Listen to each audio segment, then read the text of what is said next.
Stand up, New York Giants fans. Stand up, New York Giants fans. I tried my best. No energy left after that week 1 performance, Baddog. I can't didn't even get to say it once the entire game because the New York Giants didn't score a single touchdown. They had 6 points the entire game. Graham Gano continues to get a lot of work, as we've become all too familiar with over the last 3 years since he's been with the team. And the New York Giants, for the second straight year, get completely embarrassed week 1. You combine the last 2 years opening week. What is it? 68-6. 68-6. And it makes you think a little bit about Brian Daboll. A little bit. Not that I'm calling for the guy's job, but how do you not have your team better prepared than that to start the season the last 2 years? I mean, that was pitiful. And obviously, we'll talk about all the players. We all know Daniel Jones was awful. He's going to be replaced at some point this year if that keeps up, and it probably will. But just an absolutely embarrassing display by the entire New York Giants franchise. Once again, back-to-back years opening week. Yeah, absolutely disgraceful. And this one, I think, was actually worse, considering the circumstances, considering the opponent, considering the fact that there was all this talk about losing Saquon Barkley. Not that Barkley would have made much of a difference in that game. We might have scored a touchdown. We would have lost 28-13. It wouldn't have made a difference at the end of the day. But the fact that you had people there like Eli Manning, Bill Sims, Carl Banks, of course, the greatest player and the greatest defensive player ever, Lawrence Taylor. You did that in front of those guys that were responsible for all 4 of our championships, guys that had New York Giant pride, guys that went out there, played their ass off, guys that won games.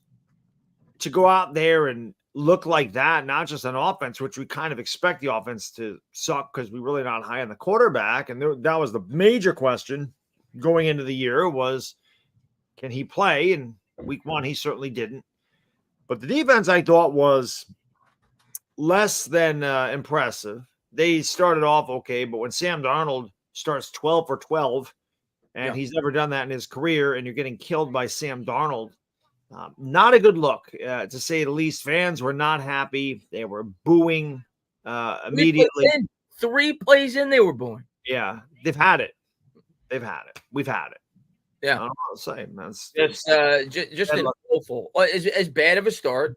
I don't know if it topped last year, but it's damn close. As bad of a start as you could have thought was possible going into the year. Going up against the team, when you looked at the schedule, you said, well, that's one of our more winnable games. There's a good chance we could get off to a 1-0 start, or at least be competitive.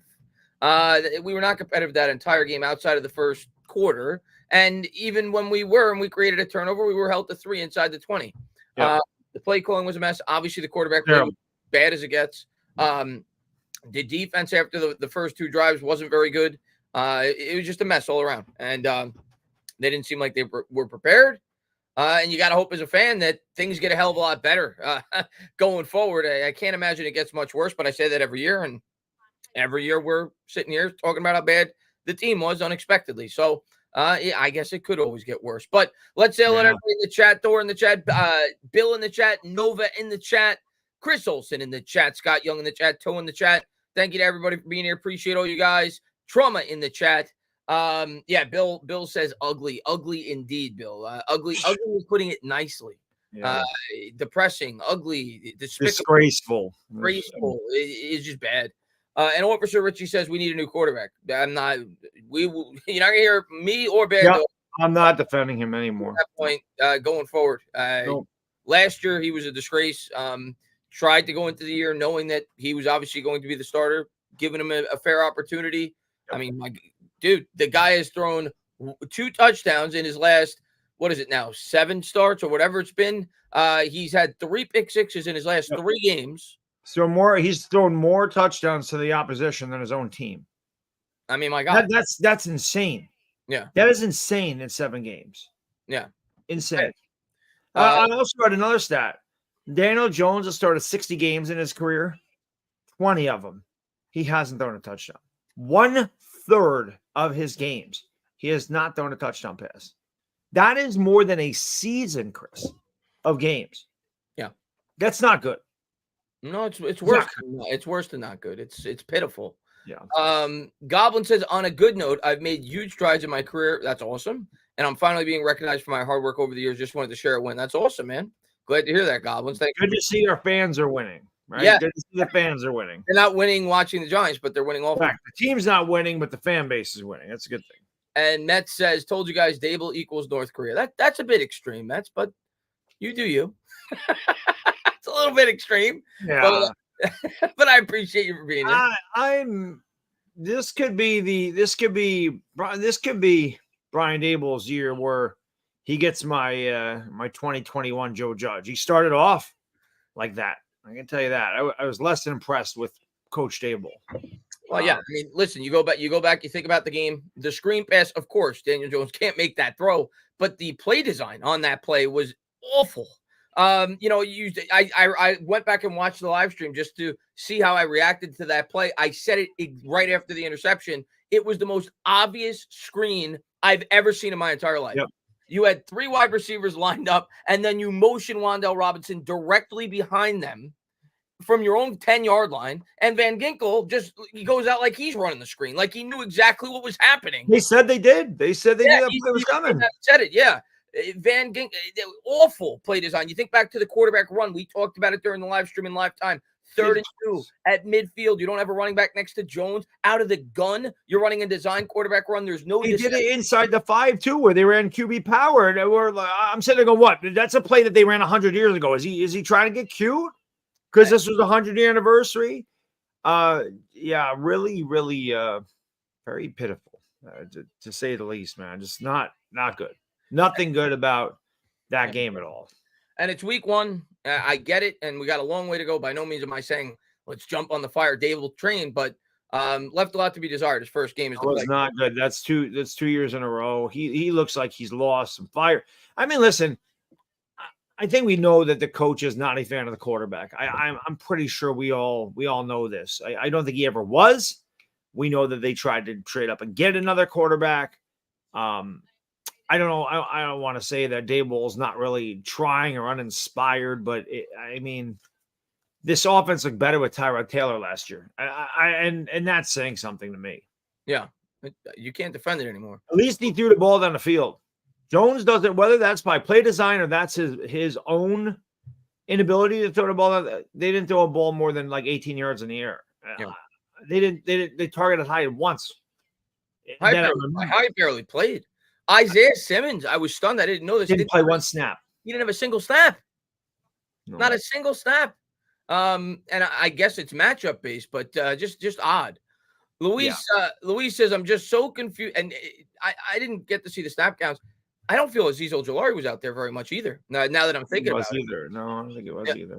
Luis says, I'm just so confused as to how we haven't improved in the past 10 years. Different GMs, different head coach, different players, same results. Some of it has to do with that constant turnover. It's hard to, build a program. We've talked about it several times, but obviously, what's the one constant there? And by no means am I putting the full blame on him at all.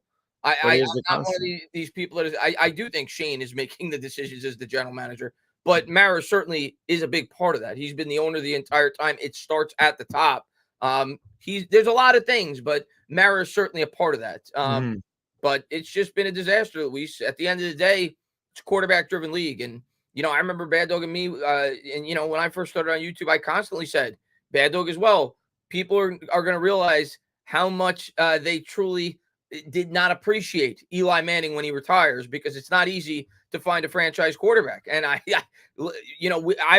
and Baddog more so than me, he's been watching the team longer than I have. Growing up as a fan of the team, early mid-90s, they didn't have a franchise quarterback. So I was accustomed to it. It made me, I think, appreciate Eli even more because I went through that my first 10 years or so as a New York Giants fan. Obviously, Collins was a good stopgap for a few years, but they had constant turnover at the quarterback position. It took them years to be able to find a legitimate replacement for Phil Simms, and that, of course, was Eli Manning in 2004. Quarterbacks don't grow on trees, and when you don't got one, you don't have much hope. And I think that's where Giants fans are at this point, and I'm with you at this point. I was hoping he would grow off 2022, and it did not happen. They were hoping too. Obviously, yeah. Let's see. Space Oddity says, at least you're not Cleveland. Watson is that's a bad contract. That's an even worse contract. And he's been completely non-existent since he's gone there. which is crazy. I know he didn't play for a year or two, but crazy how he's just completely fallen off a cliff for a guy most people had as a top 6-7 quarterback in the league. He's right there with Daniel Jones at this point. MYG says another year of talking draft in week 4. Baddog, how good is Carson Beck? Already talking draft. It's not even week 4. I mean, Carson Beck's really good. I want to see more of him, but he's. I feel like he's a very polished quarterback. He's got all the qualifications you want in a QB. I'm a Cam Ward guy, though, man. I've been a Cam Ward guy for 2 years. I really liked him last year, Washington State. That was a guy that if he came out in the draft, I would not have minded the Giants get. I picked him to win the Heisman Trophy. I also picked Carson Beck. I put money on both of them. Cam Ward's odds are a little bit longer, but I really like Cam Ward. I would prefer him. But if you got a Carson Beck, if you got a Quinn Ewers, I think the Giants will be happy with any one of those 3 quarterbacks. I'm not sold on Shedeur Sanders. It's not because of his talent. I just worry about his personality in New York. I worry about Deion Sanders being a distraction. I worry about that a little bit. Not really huge on Milrow. I want to see Aller play a little bit more, but I mean, there's guys out there to be had. So I do like Carson Beck, though. Yeah, we'll see what route they go. We'll find that out in about 5 months. Markman, stand up, new member. Welcome to the squad, Markman. Always in the streams. Appreciate it, buddy. Huz says, all right, Huh. That's kind of what we thought. Huh. I know when Daniel Jones threw that pick 6, I had the ejector seat. You get the ejector. I just got up out of my seat and I had to do a couple laps around my frickin'. Did Brian Daboll just make that call on 3rd and 1? No, Daniel Jones threw another pick 6.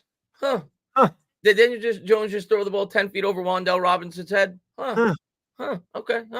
But They ran another quarterback sneak on 3rd and 6. Says, sup, ain't Bad Dog. Sunday was also embarrassing. Bad Dog, that post-game video was probably my favorite video you've released. He's not a one-read quarterback. I agree. Yeah, he's a no-read quarterback. That video made the rounds a little bit. They definitely had some quotable lines. People love that he's not a one-read. People say he's a one-read quarterback. He ain't a one-read quarterback. Mother effer is illiterate. The other one they liked was, can I get you some water? Can I get you some Gatorade? Can I carry your effing bags? They liked that one too. And what can I tell you? I wasn't happy. I don't know what to say. That's why the post-game videos are always worth the view, because I really have no idea where I'm going with them. They're like, I say right at the beginning, I'm gonna try not to yell. I'm like 30 seconds later, I'm screaming. I can't help it. Duran says, is it poor drafting or poor player development? Both. Both. Poor coaching, poor play. Well, that obviously goes hand in hand with player development.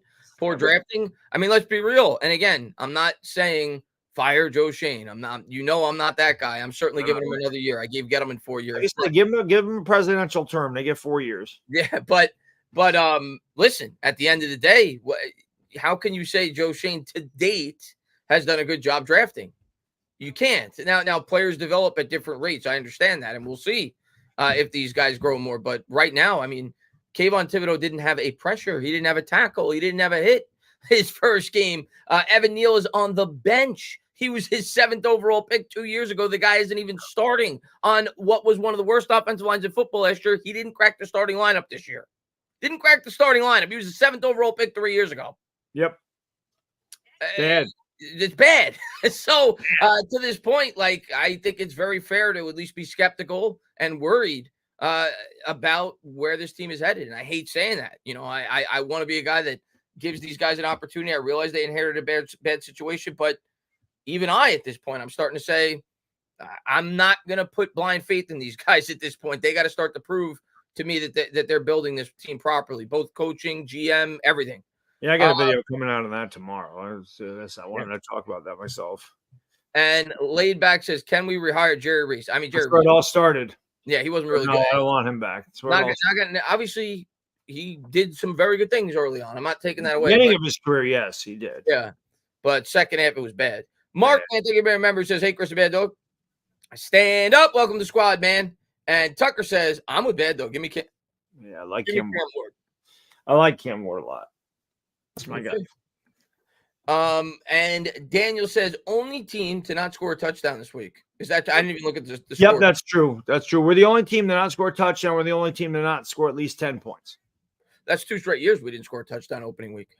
Yeah, we didn't score a point for the first 6 quarters of last year. So we're ahead of pace. I guess we scored 6 points. Huge. It's huge offensive explosion for this team. Crazy. Daniel Jones hater says DJ has never beaten the Cowboys with Dak playing quarterback. No, he's not. Yeah, Watch him perform good against the commies, and everyone will be back on the DJ train. Real test as the Cowboys.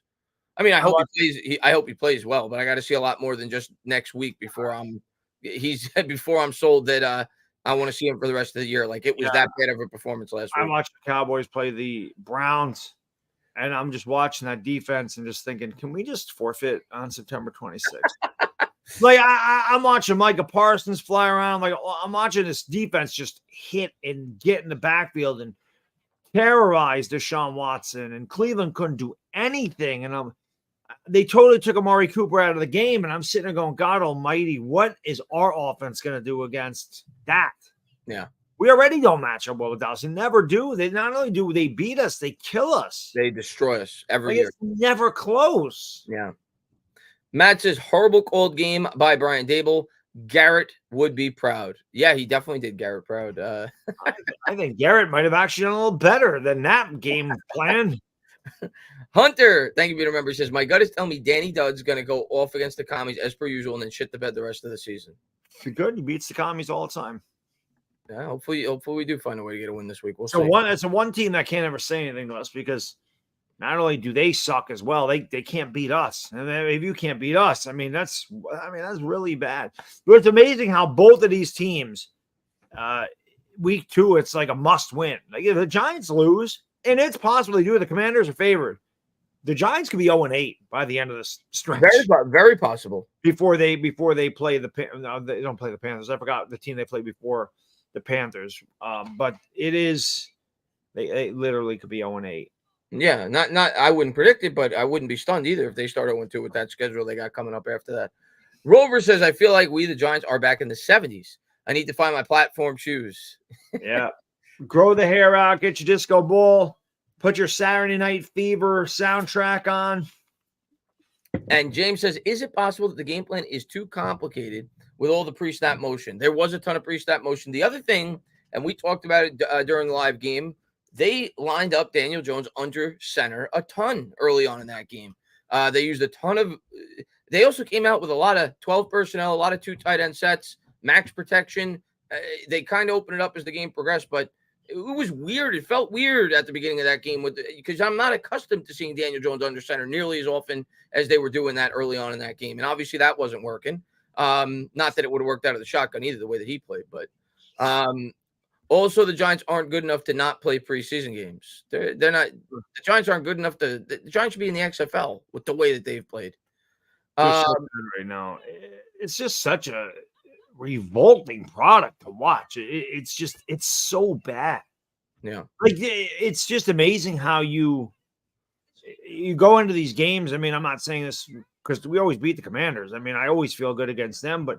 Like, you can't beat the Vikings. You don't even compete with the Vikings. So now when you look at teams like the Browns, I know the Browns didn't look good against Cowboys, but that defense is really good. And I didn't really concern myself with our defense. I actually think our defense get better. They're adjusting to a different scheme. Yeah, I get it. I feel like it's going to get better. The offense has had the same scheme for 3 years. There's no excuse here. But defensively, they have – so I'll give them a little credit. But I'm looking at the teams, and I'm like, these defenses, how are we going to score any points? Yeah. How are we going to score any point? It's bad. I'm just it felt like Jake Fromm was out there this past week. It really did. Like that's how bad the quarterback. Yeah, and I'm singing to Chris. I'm like, it sucks going to game thinking, well, we've got no chance. And it's really why I think I even mentioned that. I feel like that's the way it felt when Jake Fromm would play. Like we were watching a game. We knew he had no chance of winning. We would just watch to see how comical it is. And it may be that way this year. Like I said, I'll be pumping out shitloads of content this year. And I'm telling you, man, if this goes the way it did in 20, I say it all the time, 2021 was some of the best content I've ever had because of Joe Judge. I said, if Brian Daboll goes down that road, you can expect. Obviously, I've already got off to a good start because people loved my post-game video. People loved it. Whitney, our girl Whitney, actually DM'd me on Instagram and says, your video's making the rounds. Somebody had posted on Instagram and goes, this is one of the funniest videos I've ever watched. And he's absolutely 100% true. So I like to mix the comedy in with the truth. And I'm always very emotional after the game when we lose. Then obviously I kind of tone it back and do a more sound of mind post game on Monday. And then, of course, we always have the therapy session. And yeah, I like doing videos. It helps me. It helps me ease the pain, I guess. I don't know. It helps me get through it mentally because this team is tough right now, man. It's tough to watch. Brutal. Grim says it feels like DJ will have an okay game against a terrible Washington team, give Truthers hope, and then flame out against the Browns of Dallas. Yeah. I think DJ will get at least 4 or 5 weeks. And if he's still struggling at that, because at that point, we're talking about Daboll. Daboll's got to think about himself too. Like, his job's on the line. There's no doubt about it. Like, I'm not saying he's going to be fired. I'm not saying I'm going for it. I'm not even saying I'm predicting it. But this team can't go win 2 games this year. And if the team is 0-4, 0-5, and Daniel Jones is playing awful, Brian Daboll's going to have to make a quarterback change. So I don't see the leash being extremely long on Daniel Jones this year if he is not performing. If he's not playing adequately. He doesn't got to play great, but if he's not giving them a chance to stay in games, Daniel Jones will be replaced early this year. Brian Daboll's job depends on it. So that's just the nature of the league, man. Somebody in the chat asked me if I was part of the people that followed him to his car. I wasn't even at the game. What the hell are you talking about? I'm sitting right here where I'm sitting right now watching the game with Chris. How the hell did I follow him to his car? And I wouldn't do that shit anyway. No matter how mad I am at Daniel Jones, I'm not going to follow the guy out to the parking lot. I don't do that shit. If I was in the stadium and he walked by, I'd let him know he sucked. I have no problem doing that. I rip Pat Shermer a new one. I agree with that. But I'm not going out of I'm getting in my car and going home. I don't want to stay there any longer than I have to. I got a long drive, man. I am waiting to down around. You're in the stadium for 3 hours. You have more than enough time to boom. I'm not around for hours after the game to stand outside the player's entrance so I can film a video. I have a lot of clicks. I wasn't even at the game. No, I'm just saying. I'm not you specifically. No, I know. I'm just saying. I don't know why. I don't even know who that was that asked me that. It wasn't even 4 hours north of the game. I didn't follow. I wouldn't follow him anyway. Space says DJ has more pick sixes than touchdowns. Yeah, we said that earlier. 3 pick sixes in the last 3 games. He's kidding. My bad, Will. My bad. No, I wouldn't do that. Just to not to interrupt you. I wouldn't listen. I'll be honest. I think people made a bigger deal about that than it needed to be. People really got in their feelings about that. Listen, I don't agree with that type of behavior, but I watched that video and I've said this. I said this on my stream. I said it on a video. I have been to many Giants games. I have been to many Yankee games. Those people, while that was a little over the top, said nothing bad to him. Give me $1 million, Danny. I need $1 million. Yeah. You suck and go home. No swearing, no personal insults. Didn't throw anything at him. They didn't insult his family. I've heard middle schoolers come up with worse language in stadiums. So I was like, well, that's not really, I mean, I don't agree with them doing it, but I'm like, they could have been way worse. That could have been way worse. Well, you suck and go home. We said you're overpaid and you suck. It's whatever. Yeah, it could have been way. Again, I don't agree with that. I wouldn't do that. I think I wouldn't do it. No. But at the same time, man, I don't think that's. It could be worse. I don't think that was that bad. Matt says, "Dog, we need the Clown Judge T-shirts." I know. Well, I might need Clown Daboll T-shirts this year.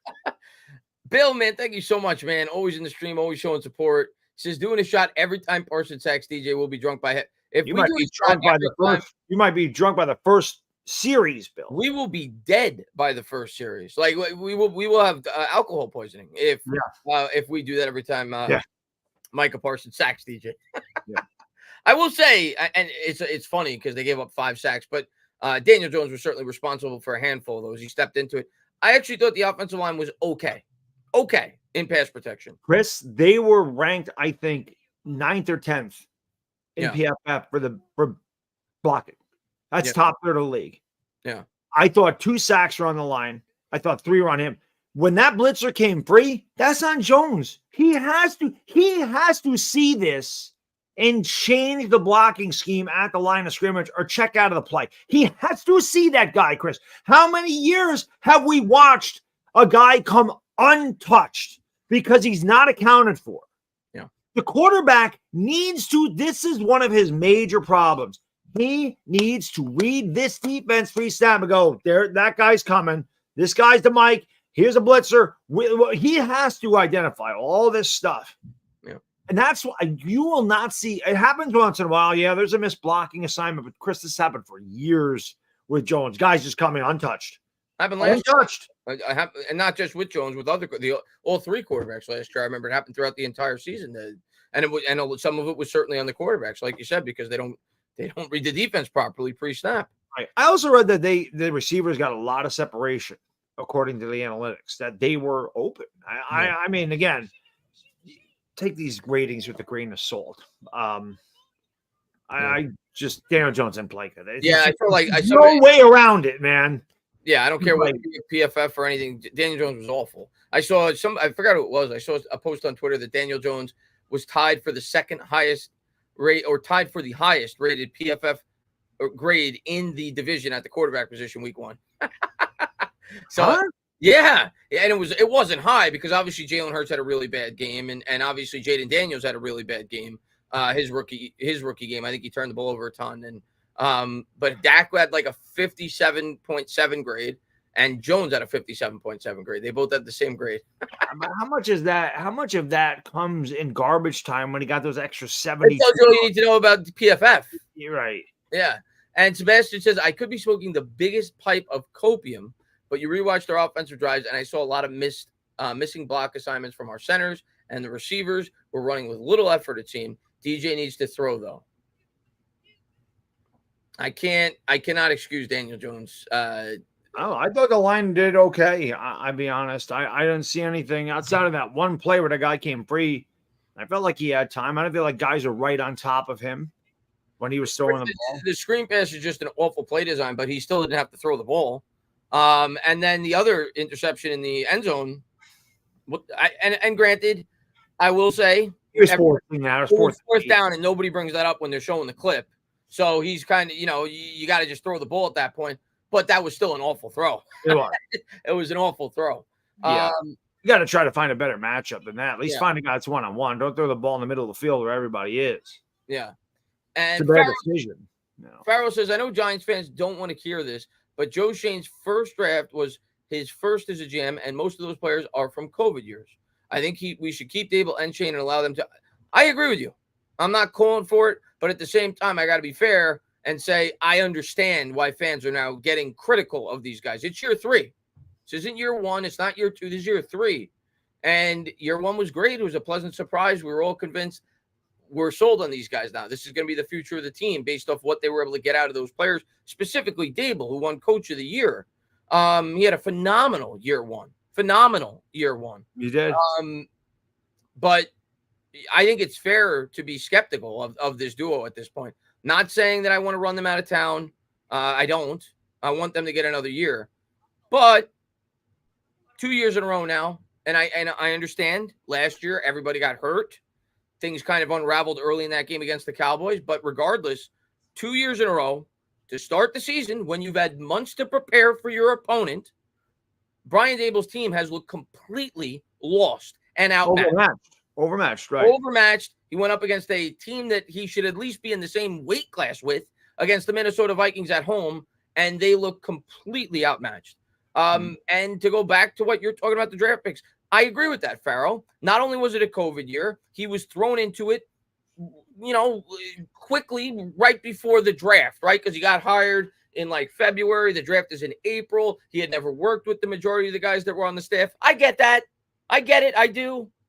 But you can't miss on Evan Neal like that.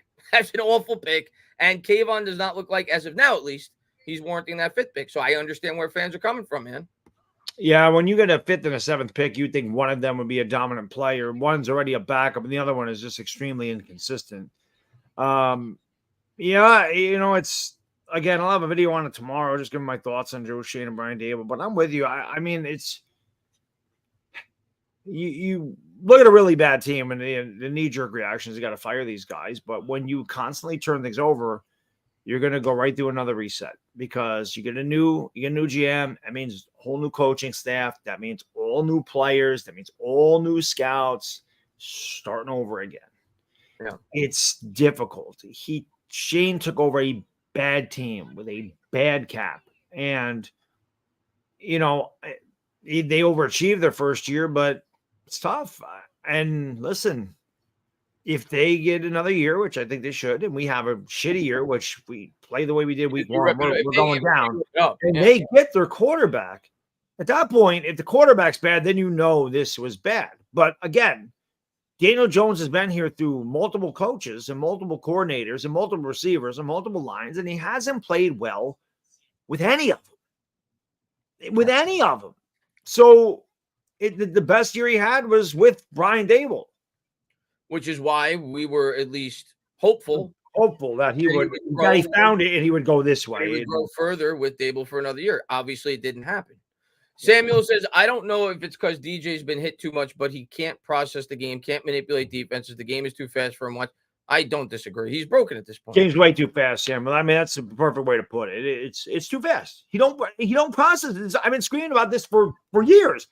And it was I don't remember the night of it when they were giving their draft analysis of his weaknesses because I was in a different stratosphere when we drafted him. I think I had an out-of-body experience when that happened. But whoever that was, and I don't remember, it was Malachi. It was one of the bigger, maybe it was Todd McShay. It might have been Todd.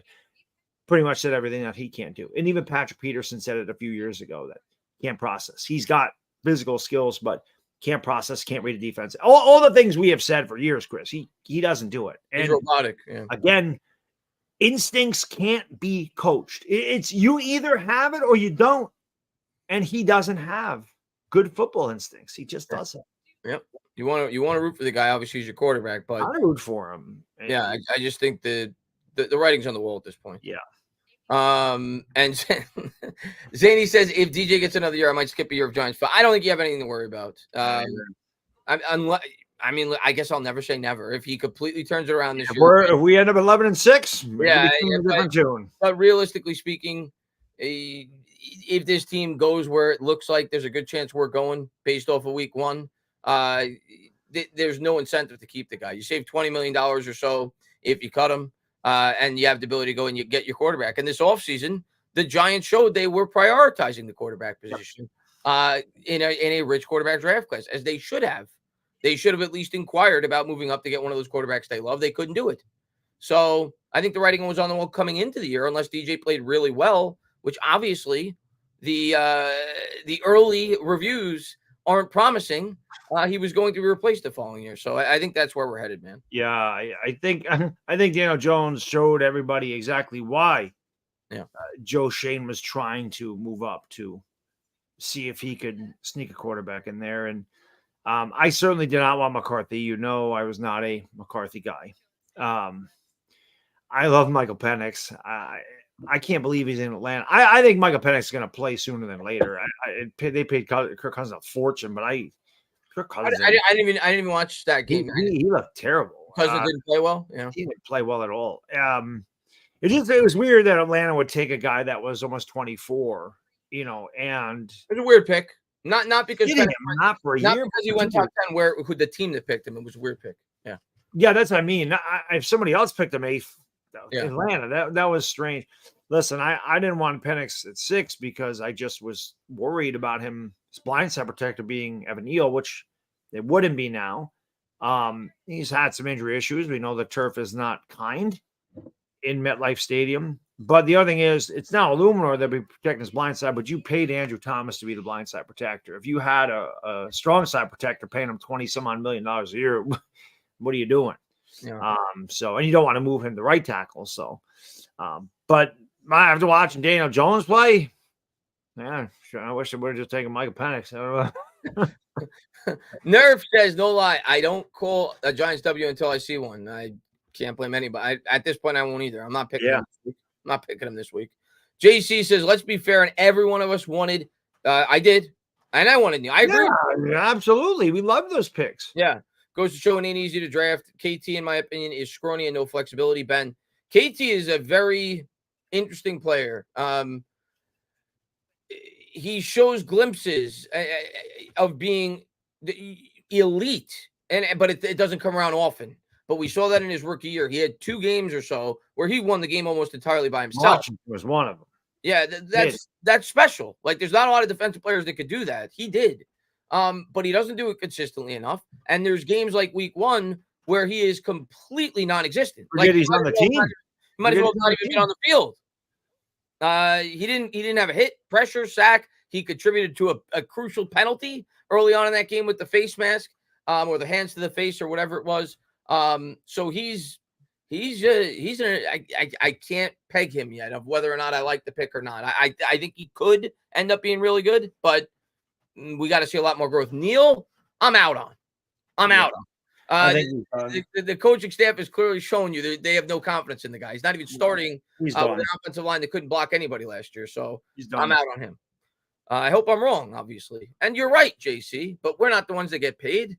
We want, not just us, every Giants fan was happy with those picks. And let's be honest with ourselves. Before the draft started, if you would have said to most Giant fans, you're going to get Kayvon Thibodeaux, they would have been excited. I mean, he was a guy that was being talked about as being one of the top 3 or 4 players in that entire talking about being the number 1 overall pick until Trayvon Fields blew up the combine. Yeah, and along with Hutchinson.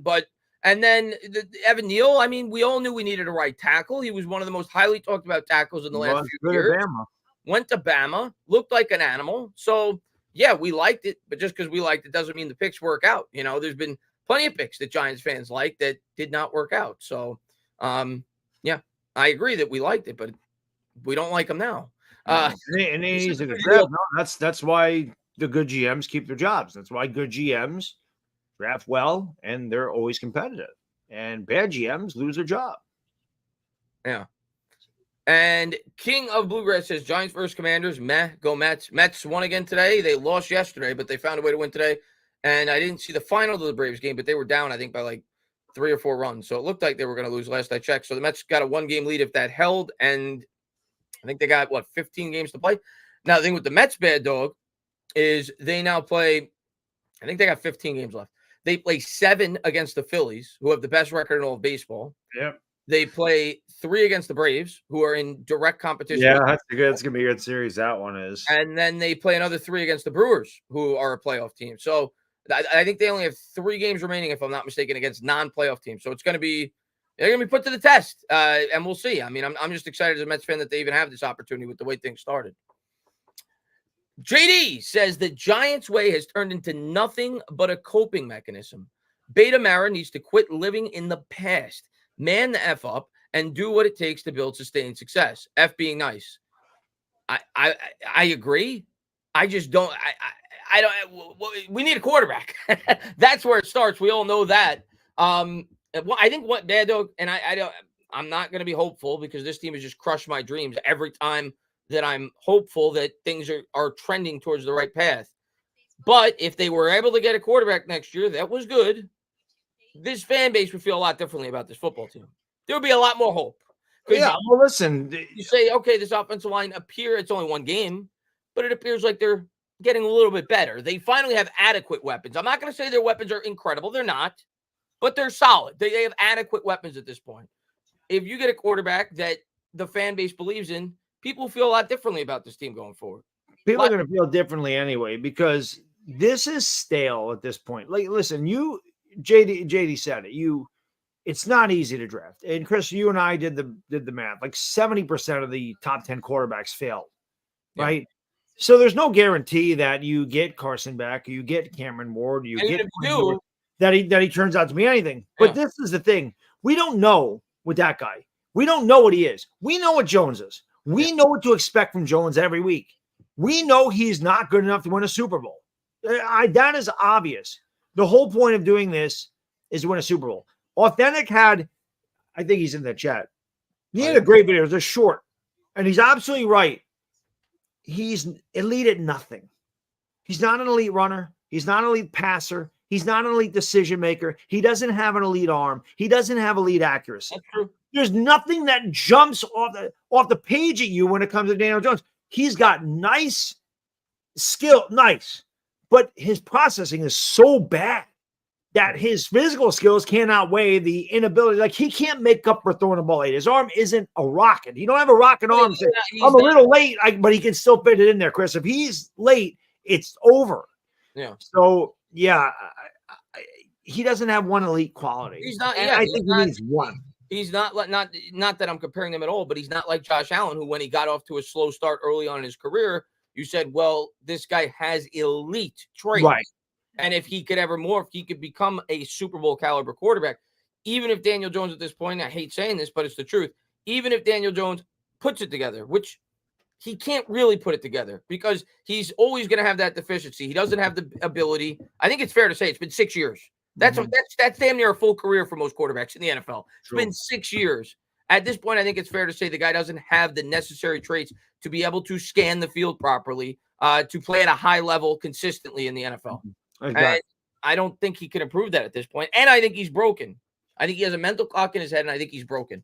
Yeah, I agree. He's never going to reach the level that we were hoping he would. I hate saying that, but it's the truth. It is the truth. It sucks because we're Giants fans. We want Jones to succeed because if he succeeds, the team succeeds. But there is no way. I can't believe there's still people trying to excuse him for week one, saying he had some drop passes. We scored 6 points, including a field goal in which we were inside their 20 to start the drive. Drop passes or no drop. Where were the drop passes? I saw Hyatt. I guess that's technically a drop. He had to jump up in the freaking air. I mean, you threw him right in Malik Neighbors' feet, perpendicular to the line of scrimmage. He overthrew Wan'Dale Robinson. He bounced the pass to Wan'Dale Robinson. Like, I didn't see many drops. I saw a lot of bad throws. Oh, yeah. I mean, I'd have to go back and watch every throw in the game, but he had to have at least. Hey, Authentic's got it. You can go watch him. He has every – and I did. I went back and watched him like, wow, that was bad. Because when you're in the middle of the game, you know it's bad, but you don't really pay much because it's on to the next play. Yeah. It's bad. He had to have at least 10 bad throws in that game, like that were just like eye-opening, like anybody could tell it was an awful throw, and that's ridiculous. Over the course of a game. It was probably, it's up there as one of his worst games he's ever had. And that's saying something because he's had a lot of bad games. It was bad. CB says, first team offense needed more reps in the preseason. Only Andrew Thomas has earned the right to sit out. I understand injury risk, but look at the starts the last 2 years.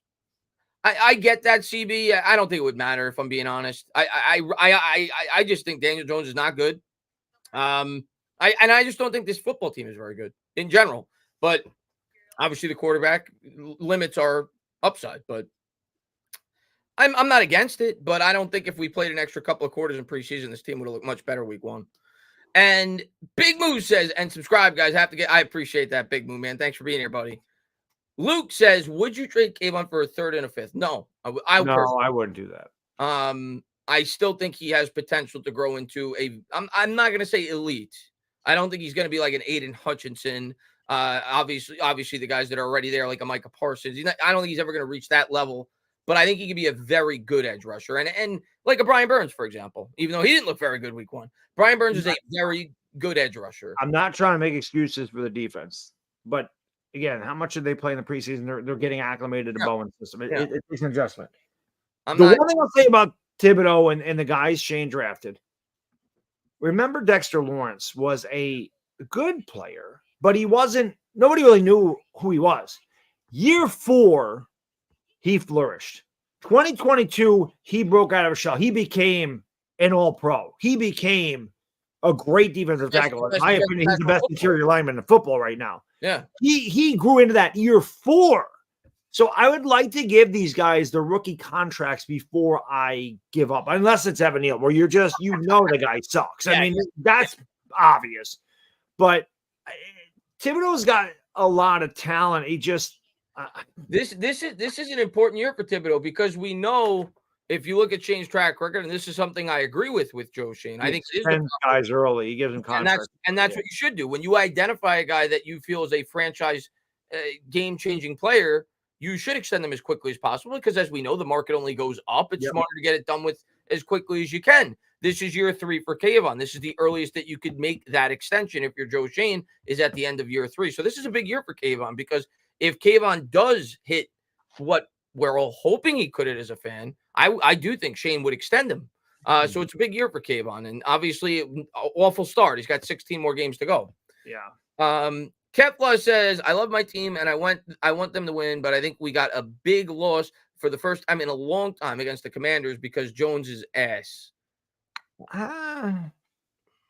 It'll be close. It always is. It'll be close. I watched Jaden Daniels, and his legs are going to be an issue, but he didn't. I felt like he left the pocket really early, and he didn't really. I didn't say anything great, but he's a rookie. Like it's different. If you're a Commander fan and he goes through growing pains of being a rookie, you can accept it. We're on year 6 of our guy. If Jaden Daniels is still around and he's playing like this year 6, Commander fans are going to say, get this guy the hell out of here. But again, he's new. He's still trying to figure out NFL defenses. If you can contain him in the pocket, I think you got a good chance to beat them. Their secondary was bad against Baker Mayfield. Bad. Hey, there's another guy I gotta give credit to. I crapped all over Baker Mayfield. That guy's what a comeback for him. That guy's give him his flowers. He played I love it. As a Sooner fan, I'm happy for his success. Played really well last year. Give him his flowers. Thor, thank you. You said with the gifted membership, man. I appreciate that, Thor, man. Thank you for the support, buddy. And by the way, should always say it in the stream. We're about halfway through. Saturday, I think that's when we're going to be doing, right? Yeah, Saturday. Saturday we'll be live on Bad Dogs. We'll be obviously previewing and talking about the upcoming game against the Washington Commanders. 2 hours hanging out with you guys, the best chat in YouTube, as we always say. Going over to Bad Dogs channel. And then, of course, Sunday we'll be live on Bad Dogs channel for the second game of the season as the Giants look to get to 1-1. And we'll see if they're able to at least put forth an effort that we can say, wow, they look like a football team. Yeah. And Bill says, baby steps. We're going to try to score a touchdown this week, guys. Bill says, what happens to the cap next year if DJ gets hurt this season? Does the contract protect him? Okay, so Bill, it's complicated, and we've talked about this with Patty before. Patty's really good at breaking. I think it has to be like it has to be an injury, if I'm not mistaken, that impacts him going into next year. Like it's got to be a very serious injury for that injury clause to kick in. But Bill, this is what I'll say. If that injury clause kicks in, which hopefully it doesn't, we're all hoping it doesn't. We don't want more money committed to Daniel Jones. What Joe Shane would do is still cut him. Right now, I think it's like 20 million saved, or maybe it's 19, it's like 8, 20, whatever. 21, right in that area. Around 20 if you cut him next year. Or you can do the post June 1st cut currently, which obviously allows you to split it up, which I don't think Joe Shane would do if there's no injury involved at all, because that was the whole reason why Joe Shane constructed the contract the way in which he did, because he wanted to limit how much damage it would have on the cap if indeed he did have to get out of the contract after 2 years. So I don't see them doing a post June 1st cut if and probably when they move on from Daniel Jones at the end of the year. However, Bill, if that injury clause kicks in, which we're all hoping it doesn't, they would still cut him. What they would do is they would make it a post June 1st cut, and they would split it that way. Yeah. Obviously, it would impact the cap the following year, but they would split it up, and they would split the dead cap, and they would take half in 2025 and half in 2026. That's what they would do. He's not going to be back with the team if he has a season-ending injury and he's playing horrible this year. It's not happening. No. But Bill, man, thank you very much, man. Seaham says this team makes me want to drive into a brick wall. Don't do that. I don't blame you for feeling that way, though. Blue Collar says Shannon Sharpe scored more than DJ this week, and he's retired. Yeah, well, Bad Dog pissed more than DJ put up points. Wow. I mean, yeah. Wow. I mean, yeah. Bad Dog went to the bathroom more than the Giants scored points this week. I don't know. I forgot. I think I might have been right at 6. We put the over-under at 6. I think I went 6 times. I scored 6 points. 666. It's a recipe for disaster. That's what we had Sunday. Every Sunday I pee about 5 to 10 times. It's insane. It's because I don't eat anything all day, and it's just drinking body armor and freaking whatever. It's impressive, man, dog. I don't know how you do it, but it's impressive. I don't know how I do it either. I got good kidneys, I guess. I don't know. Talking Eco says, I wish I could also get as much of a leash as DJ had for his own 9 to 5 job, but I feel like I would be fired sooner than him if I performed like him. You would be. DJ got lucky, let's be honest. And to his credit, he took advantage of his luck. He played well enough to get his contract in 2022, but he got lucky. His first year here, if the draft class was like it was this year, and it was as strong of a quarterback draft class as it was Joe Schoen's first year in 2022, Daniel Jones would be gone. He wouldn't have even started his 5th year. It would have been a rookie quarterback. That was the worst draft class in over a decade at the quarterback position. That's why they didn't draft a quarterback. And then in 23, we're picking 25th because the team made the playoffs. Right.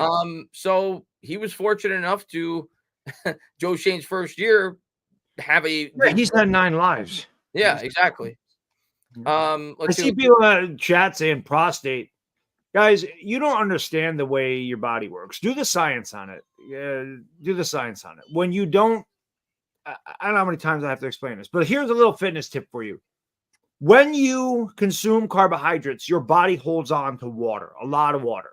When you don't consume carbohydrates, your body gets rid of a lot of water. This is why when people go on a keto diet and they lose 8 pounds, 9 pounds, one week's like, I lost 9 pounds. You lost water. You didn't lose fat.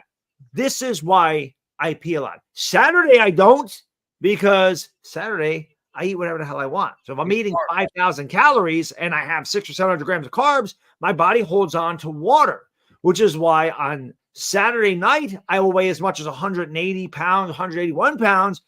By the next Saturday morning, I'm 167. I'm not losing 14 pounds of fat. It's water. My prostate's fine. I got it checked. We're good. Don't worry about me. Bad Dog's a very healthy guy, and I understand how this works. I've done a lot of research on the way I eat and the way the body works. I'm good. I'm good. He's good. Yeah, Johnny says I pee sing down. Sometimes you gotta. If you're tired, take a load off. Blue Collar says, I don't think I did. I honestly didn't. I don't know what I didn't know what you were referencing with the Shannon Sharpe story. Have you heard about it, Pedro? I have not. Maybe he's getting laid. Maybe. I mean, because he scored. Okay. I mean, I don't know. I don't watch Shannon Sharpe, so I don't know. Yeah, I didn't hear about it. Thor says, so many issues. DJ is just the tip of the iceberg. Team was so out of sync. Strangers in the home field. I mean, I agree that. I mean, obviously he's the quarterback. He's gonna, as poorly as he played, he's going to get the brunt of the venom. But yeah, I mean, there was a lot to take out of that game that was awful. And why is Bad Dog laughing? I just see Ray W said, I poop standing up. I just made me laugh. Bad Dog wipe standing up. We found that out about 4 years ago live on your YouTube. Wipe. You have to. Yeah, you have to stand up on your wipe. My kid also does it, so it must be inherent. I don't know. Oh my God, is that? I saw what Authentic said. Is that true? Shannon Sharpe left his Instagram on live while he was getting some. Yes, good for him. That's accurate. That happened. Wow, Shannon Sharpe with a little porno. I'm gonna be honest, Bad Dog. That used to be my biggest fear when I was on when I first started on YouTube. Not the sex thing, but I was afraid of that. I don't know if you remember. Every now and again, I would have like impromptu lives that I didn't know I was live. When I was trying to make a video, I would hit like the live button by accident. It happened like 4 or 5 times. Yes, I remember that. And I remember when I used to use OBS instead of StreamYard, it was even worse. Like sometimes I would go live and I didn't even realize it. And that used to be my biggest fear. I'm like, and the OBS had like a delay, like it had a minute or two delay when you would hit the live, and it wouldn't go live for about a minute or two. Yeah. And I had like the biggest fear. I'm like, what if I hit that button by accident one day and I'm like changing or something? And I always worried about that. But that's pretty funny that Shannon Sharpe got caught doing the dirty. So good for him. Yeah, good for him. Good for him is right. Thor says so many issues. DJ's just we already read that. Strangers in the home field. Yeah, I mean, the team's a mess. We all know that. Big Moose says if you don't think Tibbs is motivated after seeing the money that they gave Burns, you're mistaken. You would think he's licking his chops. I still think Tibbs is going to have a good year, but obviously I don't think it's lack of motivation. I just. They also had really good tackles. The Vikings. They do have really. Christian Darrisaw is one of the best. I mean, got to give him some credit. He's a beast. And Kepler says, can we also just look at the fact that he sacked himself 4 times? Yeah, I agree. Yeah, that's what I'm saying. The one time I guess the one time I'd say he didn't was when he didn't pick up the blitzer. Yeah. He came unblocked. And Jones got away from the guy and then still got sacked by the guy. Yeah. Crazy. Yeah, we even said that during the live stream. He walked into at least 2 or 3 sacks, like in live time we said that. Jaden says, I don't trust Schoen and Daboll with the next quarterback. Sheen is generally a worse drafter than Dave Gettleman. A new GM and head coach would also not have to force a quarterback pick. Maybe they will, Jaden. I don't think they're going to fire them after this year. I could be wrong. I don't think they're going to fire them. Never know. JWN says they might fire Daboll. I won't say, but I don't think they'll fire Shane. JWN says Baddog home from the gym. Clay Holmes, what happened? Did Clay Holmes screw up again? Yeah, he gave up a run in the 7th inning, tied the game, and now they're losing 3-2 in the bottom of the 10th. He's an ass. He sucks, man. So now he's been denigrated to the 7th inning. Yeah, he lost his closer role, and he made sure to give up the tying run in the 7th. God, what a disaster he's been. Giants Chronicle podcast says same shit, different year. When will we be good? I would say within 100 years. Dr. Garrett says, "Oh, the pain from Shane. Dark cloud around this team." We'll see what happens next week. Hopefully, they give us something to be at least remotely hopeful about. We'll see. And let's see. Russell says Joe Pisarcik, Craig Morton, Dave Brown, Scott Bruner, and now DJ added to the pantheon. Who's the worst Giants quarterback? DJ. I don't think he's the worst, but he's bad. Craig Morton's probably the worst. I wasn't old enough to remember Craig Morton. I wasn't even. Well, no, he was here in '76, so I was a year old when he left. He went to Denver in '77, won comeback player of the year. But I would say Morton was the worst. I think that Morton was horrible. Dave Brown actually had a winning record one year. I think it was '94. The Giants were like 9-7. Yeah, because they had a great defense. He actually had a winning record. He sucked. Yeah. Bruner again. He was 3-12-1 in '83. Trash. But Bruner also was the reason they made it to the playoffs in '81 and won a playoff game. He was the quarterback. Sims was hurt, which I think is why Parcells took a chance. And Parcells and Sims didn't get along very well when they played. And, he wanted to make a statement and almost cost him his job. So, again, I was too young for Bruner. Morton, definitely not. Pisarcik came after Morton. My dad told me all about these guys. I lived through Dave Brown. Don't forget Danny Cannell. He was pretty lousy. For me in my lifetime, I'm gonna go. I mean, and I was younger, so but I'm gonna go with Dave Brown. Yeah, Brown's the only guy that I remember playing. So. He was awful. He was awful. But I mean, listen, all those guys you mentioned are really bad. One thing I'll say though, like bang for your buck, Daniel Jones. If you're talking about like the money, you're talking about money, yeah. Joe says play calling is a huge issue. There was no accountability. No one accepts responsibility. God bless. Fact. 100%. The offensive play calling was a joke in that first game. A joke. Yeah, it was equally as bad as the quarterback play. They were both awful. It was a joke. Brown, Daniel Jones. He says Chris loves seeing the Yankees. By the way, I would like to mention because you mentioned him the other week. Yeah. Riley Leonard sucks ass. Yeah. Yeah, what Mid-Atlantic Conference team? What the hell did they lose to? Northern Iowa, Illinois, Northern Illinois, and I actually, I put that on Twitter directly after that game because I watched the Notre Dame game, because as you know, I'm like a loose Notre Dame fan, and I was excited to watch him because when I watched Duke the previous year, I liked him, and I didn't think he was incredible, but I liked him. He was tough, good runner. I thought he had a pretty good arm for the limited time that I saw him. I think I saw him on 2 Duke games last year. And that was one of the worst performances I've ever seen a quarterback have. Yeah. I mean, he threw one interception with a clean pocket. He was like 20 yards short of the receiver. Yeah, I'm glad Gettleman wasn't watching that because he could have watched 2 Duke games and go, I need this guy. He only watched 1 series of Daniel Jones. And he was awful. Awful. Can you imagine if we got both Josh Allens in 2018 and 2019? Where would we be right now? Much better position. Ray says Chris loves seeing the Yankees. I don't love seeing the Yankees suffer. Chris likes when Clay Holmes sucks. I like when Clay Holmes. I think it's more because of my reaction. Now I'm not watching the game because it's on. I think it's on Amazon Prime, and I just didn't put it on my TVs. I'm just keeping up to date here, and I had to take my kid to urgent care, so I didn't really see a lot of the game. I just happened to see the score and that he gave up a run in the 7th when somebody said Bad Dog Clay Holmes. Here's what I'll say about the Yankees. when I was I'll be the first to admit it. Because I'm a diehard Met fan. Diehard Met fan since I was 11, 12 years old.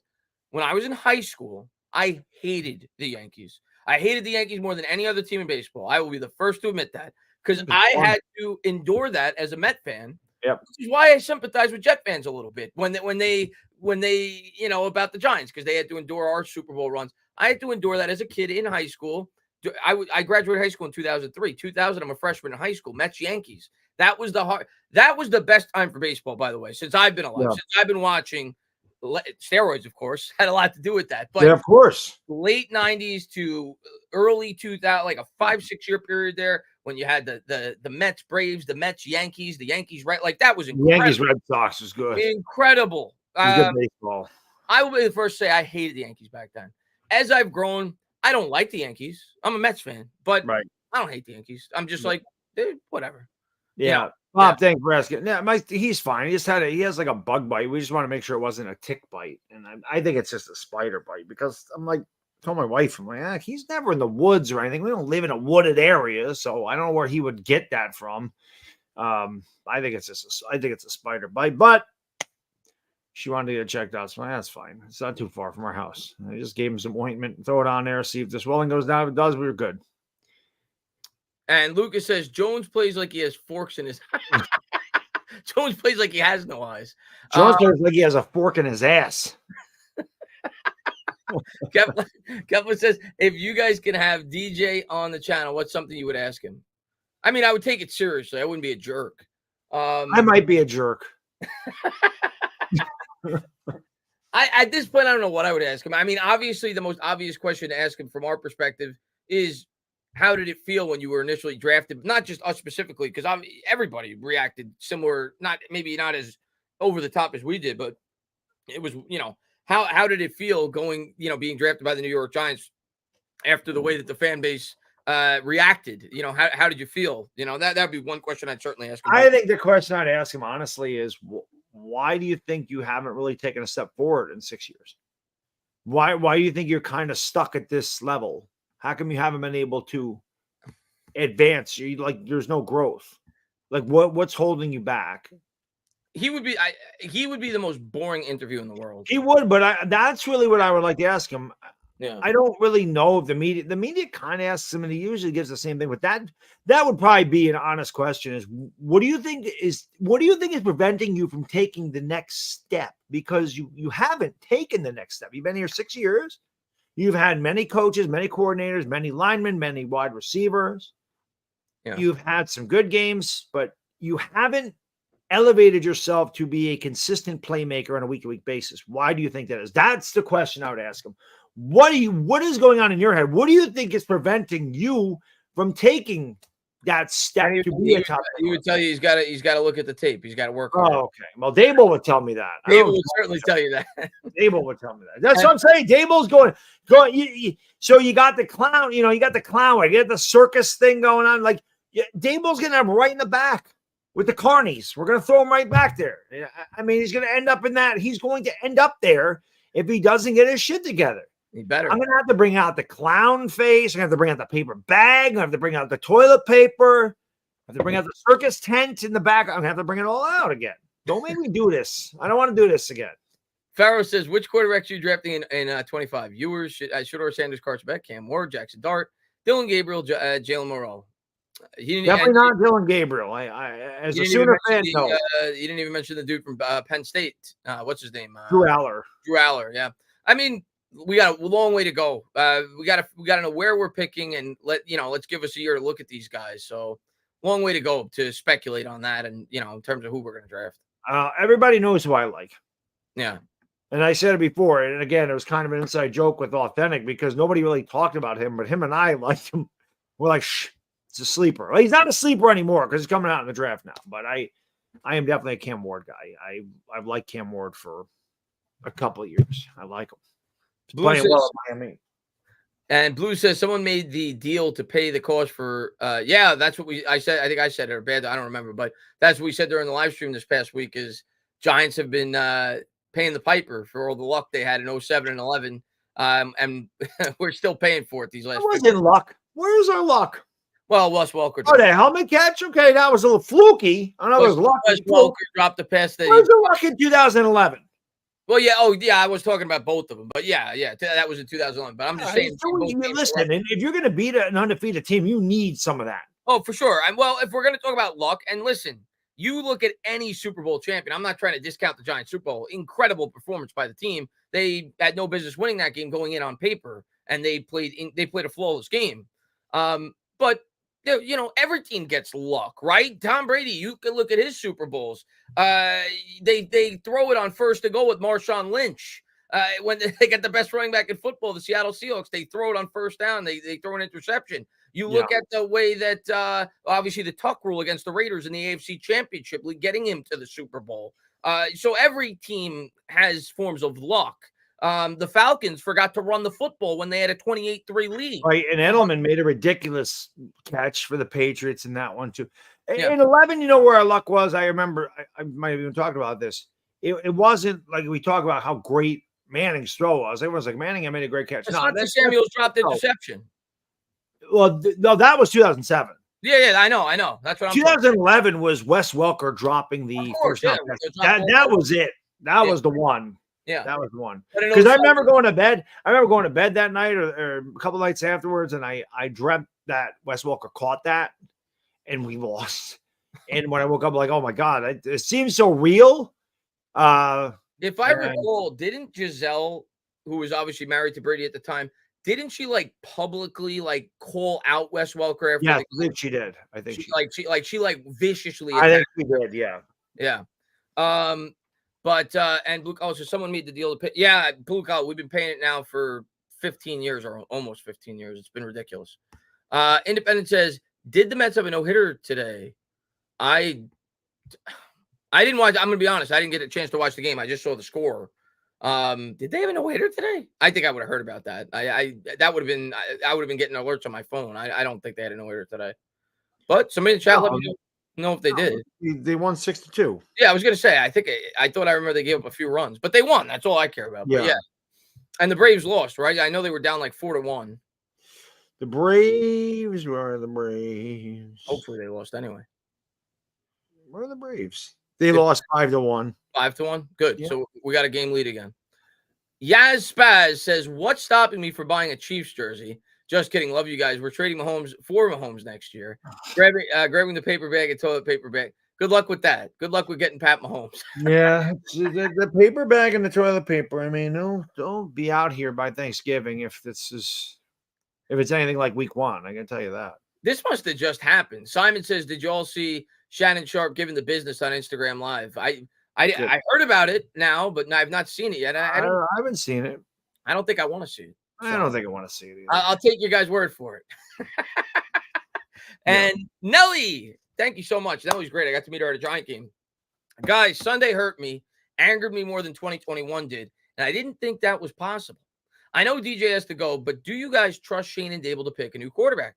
Also, Baddog got your back for the next Super Friends. I appreciate that, Nelly. Yeah, we need some more Giants representation in the Super Friends stream. You know, it's funny. So we all take turns kind of doing a video to kind of round up the NFC East. And, after the thing, we go through all the games. And I told them, listen, I'll do week 1. And somebody wrote up there, they're like, make a bed, they'll do week 1. That's mean, or, that's some serious work. I'm like, I volunteered because I felt like I had to do that after how lousy my team was. But I appreciate that. Now, I can't get enough.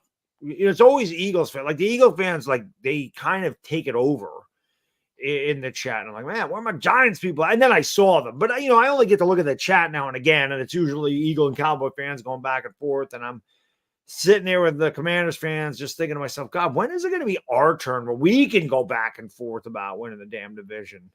I miss those days. I can't wait for that. But to go back to your Nelly, here's what I'll say. I mean, obviously it was awful. I mean, you lose to a team that you feel is the weakest opponent on your schedule. I don't think it quite reached 2021 levels for me, at least not yet. I don't know where this season is going to take us. Not yet. And I didn't feel quite as empty as I did last year either after the Cowboy game. Now, that's not saying much because I've said routinely on this channel that game was probably one of the most depressing regular season games I've had as a Giants fan. Probably my top 4 or 5 most depressing regular season games.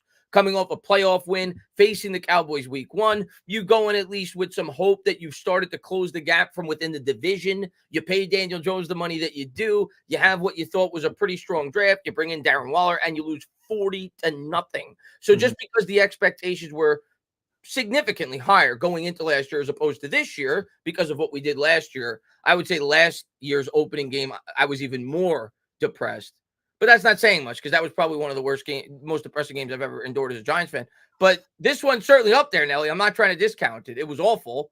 And it sets the tone for the rest of the season. You know, you look at the schedule now and you say, well, if we can't beat the Vikings at home when we're completely healthy, we don't have a single injury going into the game, and we get not only do we lose, we're not competitive. Where's this season headed? So it's bad. And then to get to the second part of your question about do I trust them to draft a new quarterback?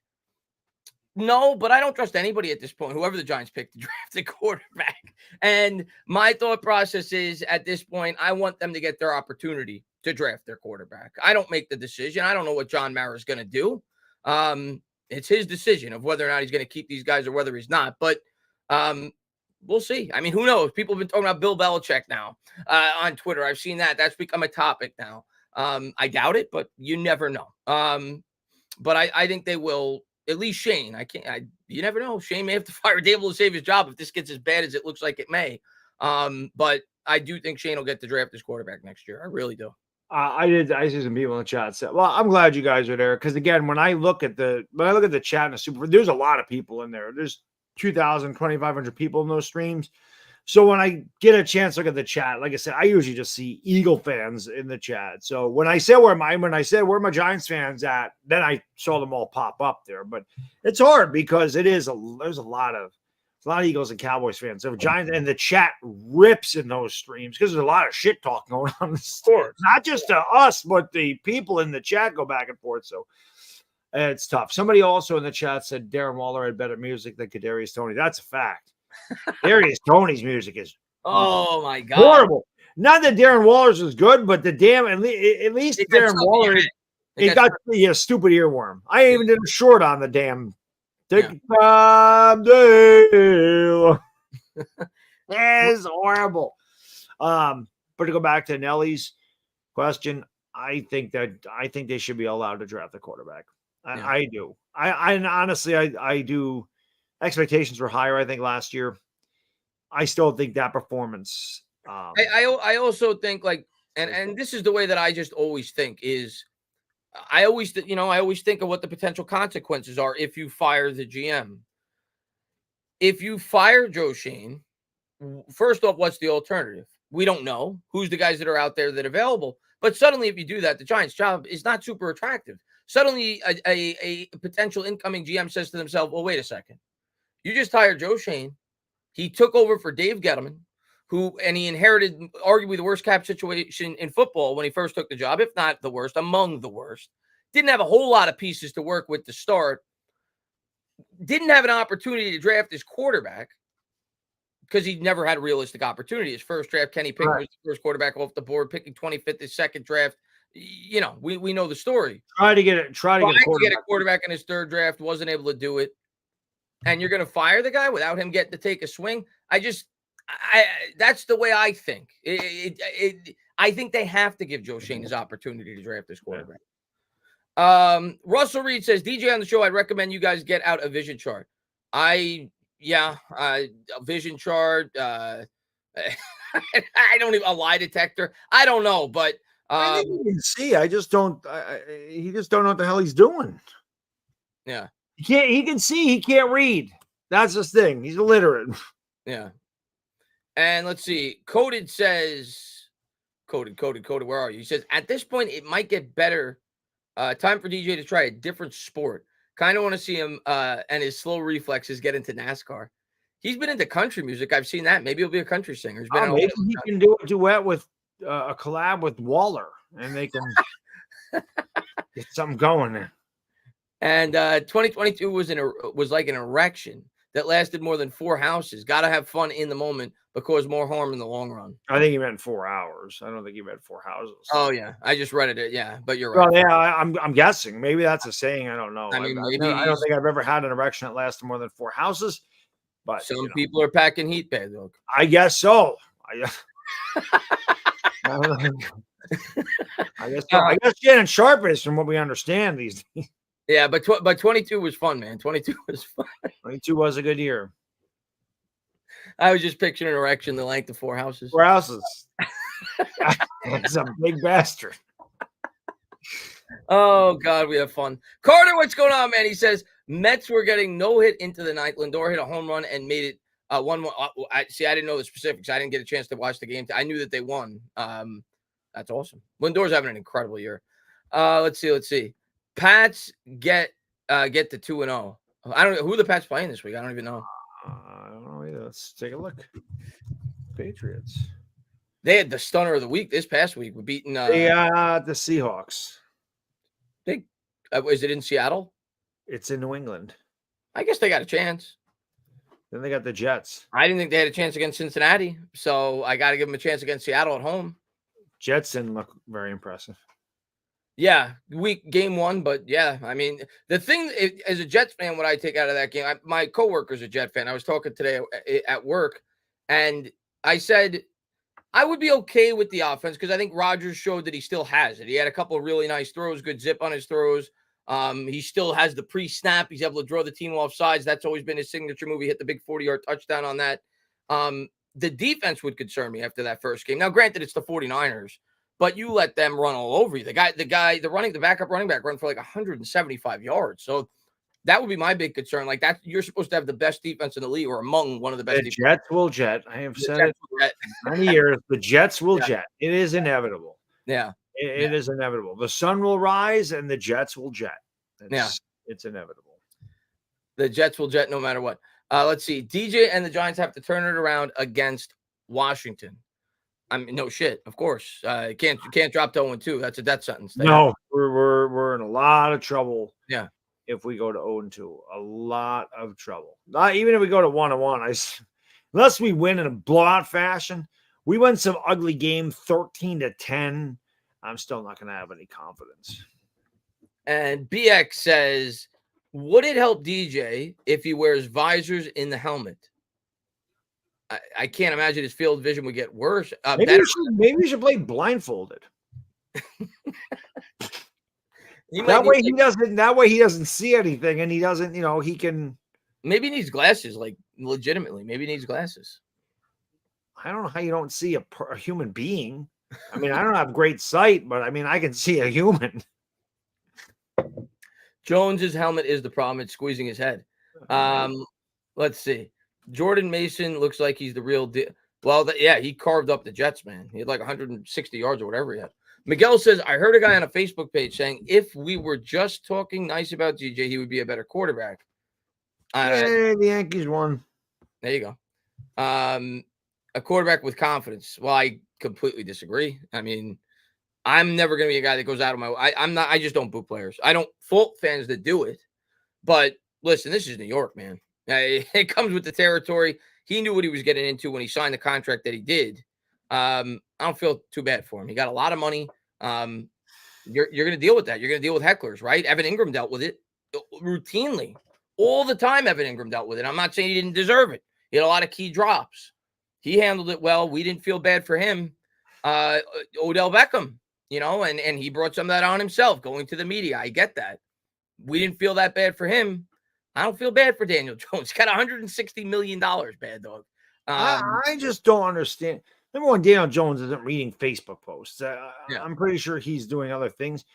But number two, I don't remember 2019, 2020, 2021. I don't remember fans booing him. Maybe I missed it. They certainly didn't boo him in 2022. They cheered the man off the field against the Colts. Okay? Yeah, I was there. Yeah. They started to boo him because he got a lot of money. And when you get the second contract, now you're really expected to elevate. You're supposed to get better. You're supposed to carry your team now. You're supposed to elevate the guys around you. You're supposed to win. Yeah. So when you go, You get $160 million. You can't stay healthy. You throw 2 touchdowns last year, 6 interceptions. You've thrown 2 touchdowns since he's on the contract. You've thrown 3 pick sixes. You got shut out week 1 last year against the Cowboys in a humiliating loss.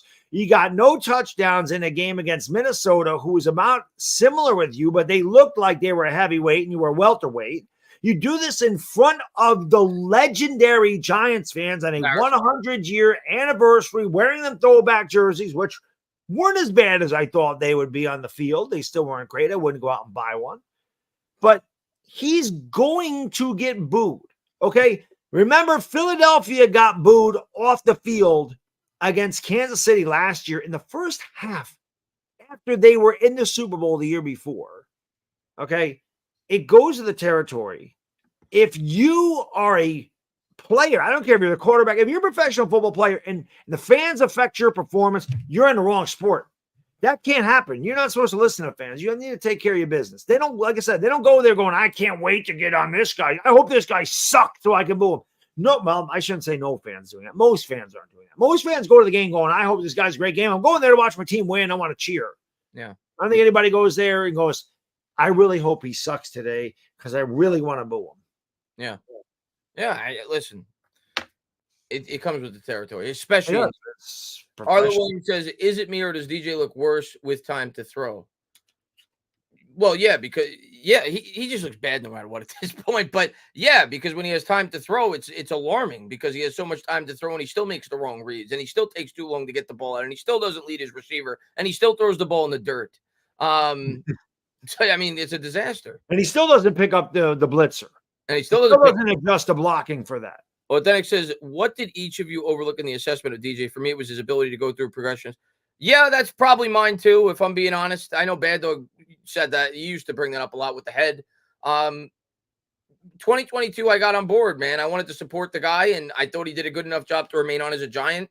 And I looked at his tools, and I'll be honest, I overrated his tools. Because I don't think he, like Baddog said earlier, and I think he said that you said it, he never had elite tools. I think everybody knew that. He never had Josh Allen tools. He never had Pat Mahomes tools. But I looked at the tools in 22 and I said, this guy's got good enough tools to be a good to, I think, very good starting quarterback if he had all the other things. And if he had time to grow from within the system and Brian Daboll. And I put too much stock in that. I overrated, definitely did. I was wrong about that. I thought second year in the scheme with Brian Daboll, Daniel Jones was going to elevate further. Obviously, I was dead wrong about that. And I said, okay, I think he's going to build off this year because year 2 with Daboll, he's never had real consistency in his career. I was sold on Daboll after year 1. I saw what he was able to do with the team. I saw all the previous success he had with other quarterbacks. And I said, a year 2 with this guy, Jones should only get better. And I was dead wrong. It is what it is. You know, I still understand the decision the Giants made to sign him, but it didn't work out. And yeah, for sure. I think the progression thing is something that I certainly didn't take enough stock into for sure. And I definitely overrated the significance playing in a scheme with Brian Daboll year 2 would have on him.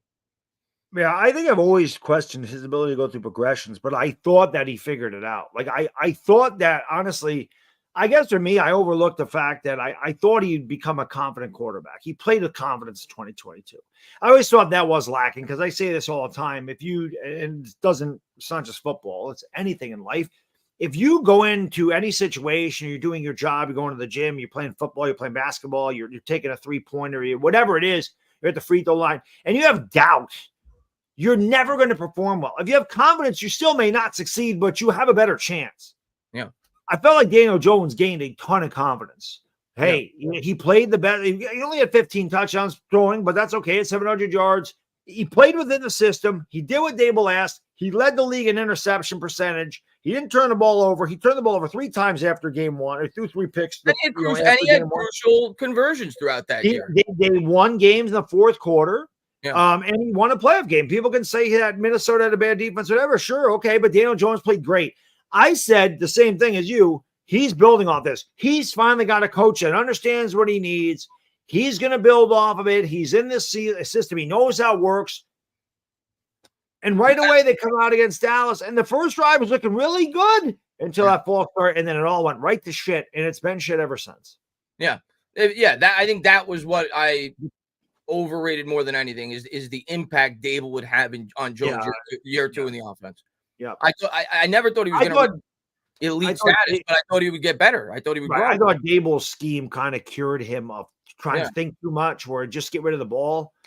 But it is what it is. You know, you got to move on. I thought he'd get better, authentic. I guess I overrated his ability to grow as a quarterback because I thought he was completely healthy, and I just thought that he would go into next year, you know, like Chris said, under second-year system with familiarity, and he would be better. He'd be more confident, and sucked. They got worse. Sucked, and they got hurt. Right. They put more on his plate too the next year, and it just got worse. He couldn't handle it. Yeah. All right. Let's see. H5 Star says, can the Giants cut Jones during the season? No, makes no sense. It wouldn't benefit them from a financial standpoint. Cut him next year. Yeah, it'll happen next year. Let's see. I just want to make sure I didn't miss anybody here. Samuel says, Baddog, you might be onto something. If DJ plays blindfolded, he won't stare down receivers. True. Defense, I am onto something. Defenses couldn't read his eyes. That's a good point. That's a great point, Samuel. That's facts. I am onto something. They couldn't read it. He couldn't be the one recording. They couldn't stare anybody down. We go back to the visor point. Maybe he was onto something. That's true. Yeah, Put the visor on him. Tyrod Taylor wears a visor, if I'm not mistaken. Put the visor on him. Yeah. But the problem is Daniel Jones don't look at the receiver with his eyes. Visor or no visor, blindfold or no blindfold, Daniel Jones' head's right over there. And Simon says, Baddog is right. Hitting DJ in the brain might align his eyes. I said that on my postseason. I'm like, maybe I should I'd like to punch DJ in the brain. I think you said that during the live stream too. And see if anything rattles around. And then I said it to myself in the post. I'm like, maybe I should punch myself in the brain for believing that he could freaking play. Because I did, you know. Blue Collar says, who were the last few teams that gave their quarterback 6 years to prove themselves? The only one that comes to mind for me is Alex Smith. And because he was awful, like his first 4 years in the league, 4 or 5 years in the league. And then Jim Harbaugh got there and he kind of grew. And that's what I think I was hoping for with Daniel Jones when you saw year one with Daboll. But that's one that comes to mind. He obviously went through multiple coaches, multiple GMs early on in his career. The 49ers were firing guys left and right. So I think that's a comparable one, but not many others off the top of my head. I have to really research and look into it. But he's one of them. Not many, Blue Collar. Gooby says Dallas Cowboys for life here. Giants go 9-8 with lock. Sooner equals better. I don't know about that. I don't know about that. I don't think you're going to see Drew Lock anytime soon. And if you do, I don't think he's very good. Yeah, I don't either. Nerf Swag says, yeah, baby, Yanks win. Chaz with the game winner. There you go. Congratulations, Yankee fans. Yep, Yanks stay above the Orioles. They came in tonight a half game in front. You guys have do you have the best record in the American League right now? No, the Yankees are tied. Like the Dodgers are out there. Well, I said American. And the Phillies, but yeah, the Yankees and Cleveland have the same record. Okay. So yeah, they're tied for the best record in the AL, 84-62. Because obviously with the new MLB rules, you want to make sure you get one of those top 2 seeds. Yeah, without question. That's why winning this division is so important. Yeah. Young and Promise says, what's up, guys? How we feeling about week 2? Not good. Not good. We'll probably talk more. Oh, the Red Sox beat the Orioles tonight. Thank you, Boston. I mean, the Yankees are actually a game and a half up now. The only thing that I could be remotely Jones plays his best against Washington. And yeah, we always just seem to have Washington's number. But even if we beat them, then you say to yourself, well, okay, we beat a team we always beat. Now we got these 6 games coming up. So so we'll see. But, hopefully we get a win and we feel a little bit better about this team going into week 3. That'd be nice. Yeah. Hopefully we see the pass rush do some damage. That's supposed to be the strength of this football team. Didn't see much of it. Outside of Dexter Lawrence, who had a good game. He got, I think it was like 5 or 6 pressures. Obviously he had that sack early on. But outside of him, the pass rush was non-existent. That's supposed to be the strength of this team. So hopefully we at least start nil and void. Yeah, hopefully we start to see that. Drew Phillips played pretty well though. Well, yeah. The thing with Drew Phillips, I think I saw Bobby tweet this on Twitter. I was surprised he only had 7 snaps. Drew Phillips didn't he get a pick too? Didn't Belton tip one up and Phillips picked it off? He may have. I know he forced the fumble. Yeah, he forced a fumble at the beginning of the game, but I'm pretty sure Belton tipped the ball up and Phillips. I think you're right. But yeah, I think he only had like 7. I thought maybe I'm wrong, but I thought that's what I read today. I think he only had like 7 snaps in that game. I'll be honest. I know our secondary is very questionable, but I think there's some talent out there, man. I really do. I really think Phillips was pretty impressive to me. And then, of course, you got. That's right. It was Musau who had the pick. Oh, Remember, that's right. That's right. The flying Hawaiian when he made the that's pick. right. Thank you. Yeah, the rookie. Yeah. But I was surprised. Because I thought I remember saying his name a few times, and usually wouldn't do that for a defensive player that only had 7 snaps. But he was barely out there, but he was impactful when he was. Maybe I thought Drew. That's what I think. I thought Drew Phillips tipped the ball, but it was Belton that got the tip. And of course, Ray should have made note of that. 9/11 today, of course. Never forget. Never forget that. Just tired after work. We actually had a moment of silence at my job today for it. So, obviously I thought about it then, but yeah, it just slipped my mind before I went live. But of course, always makes you think about that day. 9/11 for me, I'll never forget. I was in school when I heard about it. I heard about it from a friend. His father was in the World Trade Center, so he was made aware of it. That's how I found out about it. But my high school did a horrible job with that. Thinking back to it, they didn't really tell us they didn't really notify us over the loudspeaker. They didn't show it on the TVs. Like, I didn't get the full grasp of 9/11 until I actually went home after school. Like, I obviously you hear a plane, you're like, oh, yeah, it's horrible, but you don't get the full grasp until you actually see it. So when I got home at like 2:30, 3 o'clock, I was like blown away. But I didn't really I didn't comprehend just how shocking that it was until I got home. But yeah, I was in high school when that happened. I was in 10th grade, and I just went to California a week before on a summer vacation because school had just started. I went to California a week before on a plane. And I remember thinking, my God, thank God that, this didn't happen a week earlier, because if I recall, I don't know if any of the flights were going to California, but I think if I remember, Bad Dog, the planes that they picked were ones that were going long distance because they wanted as much fuel in them. They wanted as much fuel as possible in the planes. And I thought about that when I heard that story. And I'm like, I went to California. There's as much fuel in that plane as most planes that would be on there. Thank God that didn't happen a week earlier. But obviously, yeah, your hearts go out to all the families of all the heroes. Hard to believe that was 23 years ago. I was working, and I remember hearing on the radio because the internet was. I mean, it was around, but it was still it wasn't like it is today, obviously. I still think AOL, well, no, I think there was something called Roadrunner back in the day that went to your cable, so it was way faster than AOL. At least up here in upstate New York, it was called Roadrunner. I don't know where else that was. But anyway, I digress. I remember hearing it too on the radio. A plane crashed into the World Trade Center. I'm like, oh, man, that's all. And I'm just thinking it's an accident. Yeah. And then, a half an hour later, whatever that was, they said another one crashed, and then you realize what's going on. But the same thing, you can only get like a picture in your head listening to it on the radio or hearing it until you get home. That was the first thing I did, was go home and turn the television on. It was everywhere, and I'm like, oh shit! I remember I watched. I don't know if I slept. I mean, I just remember watching all the news that whole day. And just, again, man, just watching the horror that I can't even imagine what those people went through. But yeah, it's something we'll never forget, especially as New Yorkers. I don't live in a city, but I live in the state. I still consider myself a New Yorker. Yeah. But I always remember, that was the one year where everybody rooted for the Yankees to win the World Series. And of course, that was one year they didn't win it. But I remember Piazza hitting that home run. And that was a big, big deal. One of my favorite sports memories of all time. And in the grand scheme of things, it was a meaningless regular season game because the Mets, they were out of it at that point. Like, they needed to go on like an incredible run to make the playoffs. That was a disappointing year for the Mets. But that moment, that game, just what it represented, the first game back for a New York sports team, in that moment, it really did make you, because the whole game, it was kind of like after the pandemic where you were just excited to be able to watch something. Yeah. Sports related. You were sick of watching the news every day, going over this, the same, obviously super depressing topic over and over and over again, just to get your mind off of it. And that was the first moment that I truly got my mind off of it when Piazza hit that home run. It was the first time I like smiled in like 10 days. So that was a magical moment. One of my favorite sports memories of all time, the Piazza home run.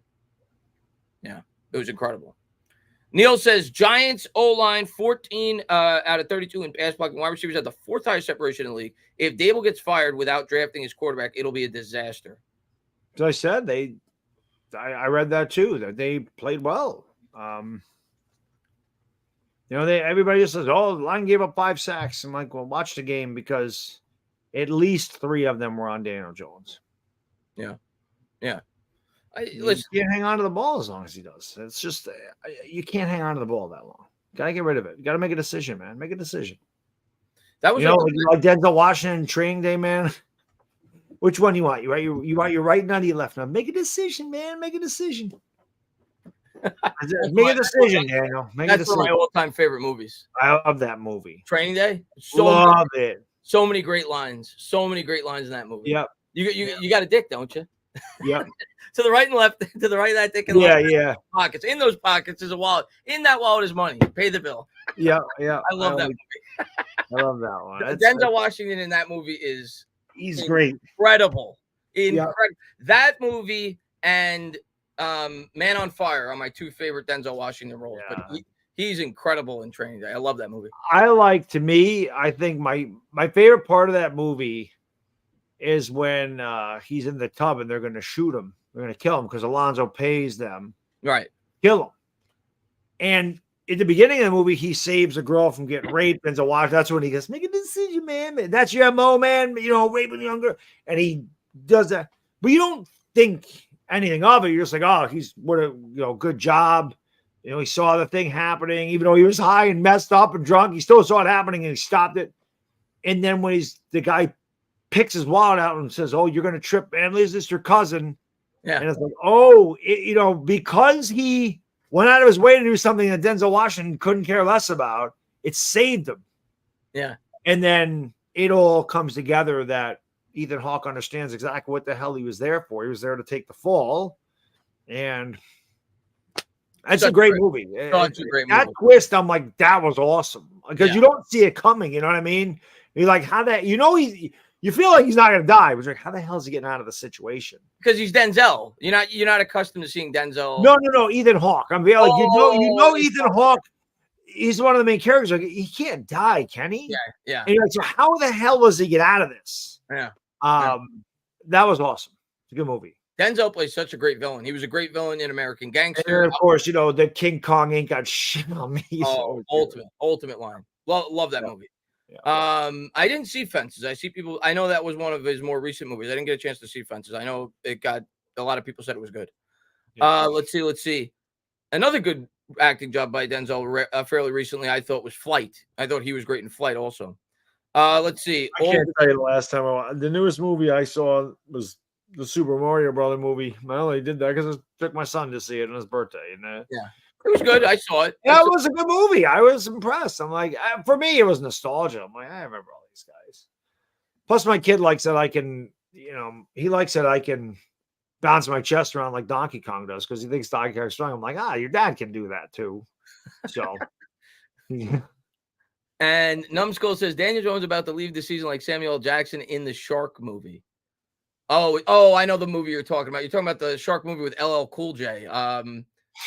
Deep Blue Sea, I think it was. I can't remember the name of it, but Samuel L. Jackson dies in like the first 10 minutes. I know the movie you're talking about. I can't remember the title of it.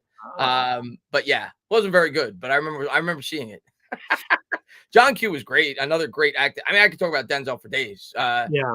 John Q. That's a movie that your heart just sinks. The entire movie. It's about his son. Yeah, he's in the hospital and he holds a hospital hostage. I saw it. Yep. Yeah, that's another good one. Let's see. I like Ricochet. That was another one. John Lithgow. Deep Blue Sea. That was the name of the shark movie. Ricochet was a good Denzel Washington movie. I don't think I ever saw that one. Ricochet. No? I don't think I ever saw it. Yeah, that's is that one of his like older? Philadelphia is a good movie. Great movie. Philadelphia. Yeah. Hurricane was good. Hurricane. It's funny. My first date with my wife, we went to see that movie. Really? First date. Yep. It's my first wife, 20 almost 25 years ago. Bob Dylan's song in that movie is so perfect. Yeah, it's a good movie. Yeah, really good movie. If I may, a confession, if I may. Yeah. I don't think I watched much of the movie. Hey, you got to do what you got to do. Not much of the movie. You got to do what you got to do. Yeah, I had to do it. Hey, listen, I was young. She was young. It was new. We've been together 25 years. We still do that in the movie theater. No, I'm just kidding. Got a kid now. Yeah, of course. Chris, I did not Shannon Sharpe her in the movie theater, though. I will say that. I've never done that either. I have Shannon Sharpe outside of a movie theater in a car. Nice. Never in the movie theater. That's gonna be a new thing. I Shannon Sharpe outside a church once. Did you? Yeah. Did you go to confession afterwards or what? I did a lot of. I'm not even religious, but I did a lot of Hail Marys and Our Fathers after that one. Let's see. I think our defensive line will feast against Washington. I hope so. I mean, because they did not show up last week. Washington's offensive line, I'm pretty sure, is not very good. I just worry about Jaden Daniels being able to escape the pocket because he was able to do it against Tampa Bay a lot. His legs are definitely, if we can squeeze him in the pocket, we got a good chance. Yeah. Again, he's a rookie. He's got a world to improve upon. But the first game, I wasn't really impressed with his passing. But I watched him run, and I'm like, that could be, if he gets out of the pocket, he's going to be dangerous. Yeah. And Stanley, that's what prompted the conversation, man. Training Day is the first movie we talked about. So, yeah, that's what prompted the conversation, man. Let's see. Key to the Gate says Tampa doesn't have a great front seven. Yeah, and they were able to get and like you said, I have to think rookie quarterback looked like he struggled his first game. Our pass rush is supposed to be our strength. I'm not saying we're going to win the game because at this point, how can I have much confidence in this team? It's hard to.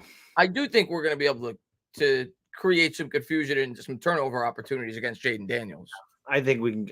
I think that's possible, but we really got to squeeze. You can't let him get out of the pocket. Because he's looking to run. He's a rookie. That's what he did well at LSU. He's going to look to run. If you were picking early next year, let's see what he said. Early in next year's draft, the Giants are drafting around the 10th pick. If you're the GM, are you dropping the bag to trade? If I believe in one, absolutely, Alan. He was willing to. Yeah, because Joe Shane's going to be gone, so he's going to be like, I'm getting rid of next year's first, and I'm getting my damn quarterback. Yeah, he was willing to do it this year. It's just that the Patriots weren't willing to do it. True.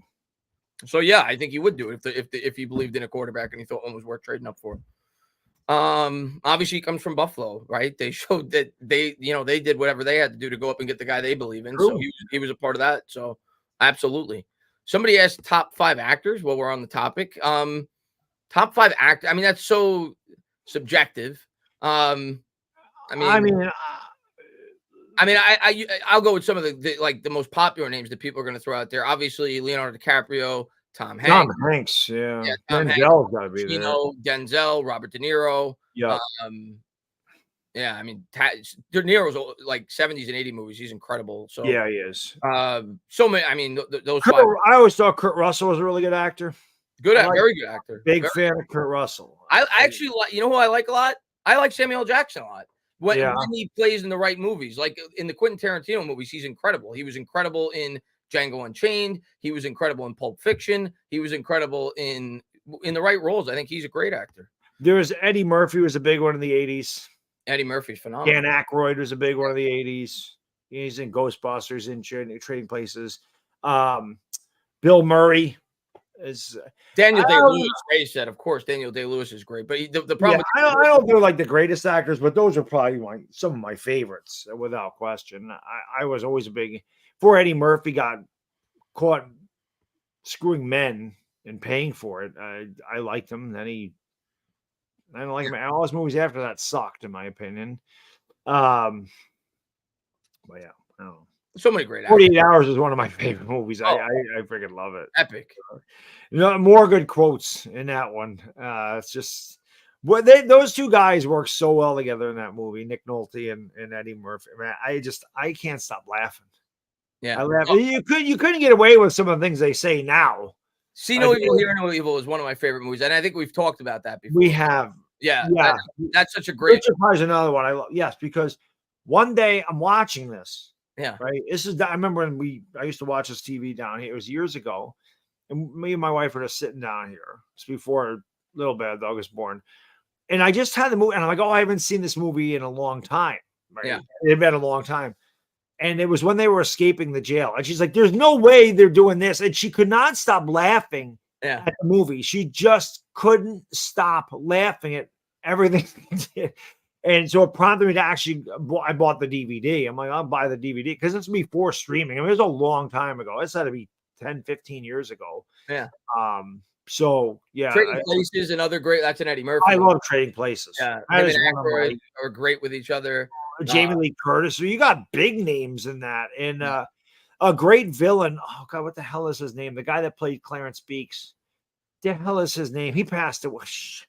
He's not. He's the principal of Breakfast Club. Oh, I know who you're talking. What is his name? Somebody in the chat will say it. Yeah. Breakfast Club is a great freaking movie. Oh yeah, of course. Oh my God, that is. John says Washington fan think only we win with Daniel's legs. That's clearly something we got to be wary of as Giants fans. I think the Giants will spy him because that's a huge weapon for him. He's like Lamar Jackson with his legs. He's really good with running the football. Somebody said I think Baddog can throw more touchdowns, and I don't think so, man. I can't throw the ball. My shoulder would fall off if I tried throwing a football right now. I mentioned this in my video. I said, people are telling me, oh, Daniel Jones better than you, Baddog. I'm like, that's a really bad argument. That is not strengthening. That's not strengthening your argument. He better be better than me.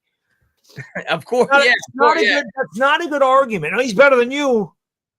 I mean, my God, I'm almost 50 years old. I've never played. I'm not even a quarterback. Even when I played football, I wasn't a quarterback.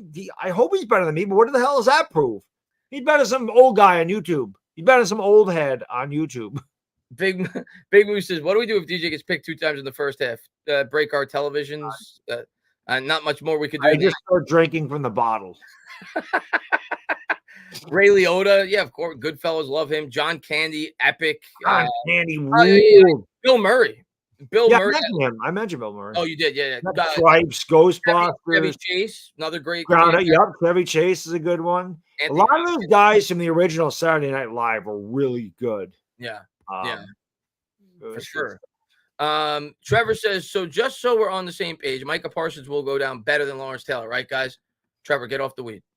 I don't know what weed with that comment. You're on. I don't know what page you're on, but you can join Daniel Jones as being illiterate because Micah Parsons isn't even in the same zip code. They're not. Yeah, they're not even in the same world stratosphere. They're not even close. Yeah. I said when he wins 3 Defensive Player of the Years, an MVP, and a couple Super Bowls, then we'll have the discussion. Yeah, we'll discuss then. Lawrence Taylor is the only player in the history of football to win Defensive Rookie of the Year. He was an All-Pro his first 8 seasons in the league, Defensive Player of the Year and Rookie of the Year in 81. He also did it again in 82. He's the last defensive player to win MVP. I mean, Correct. Come on. And there's only 2 players in the history of the league on defense to win MVP. He did it in 86. Alan Page did it in 71. That's that.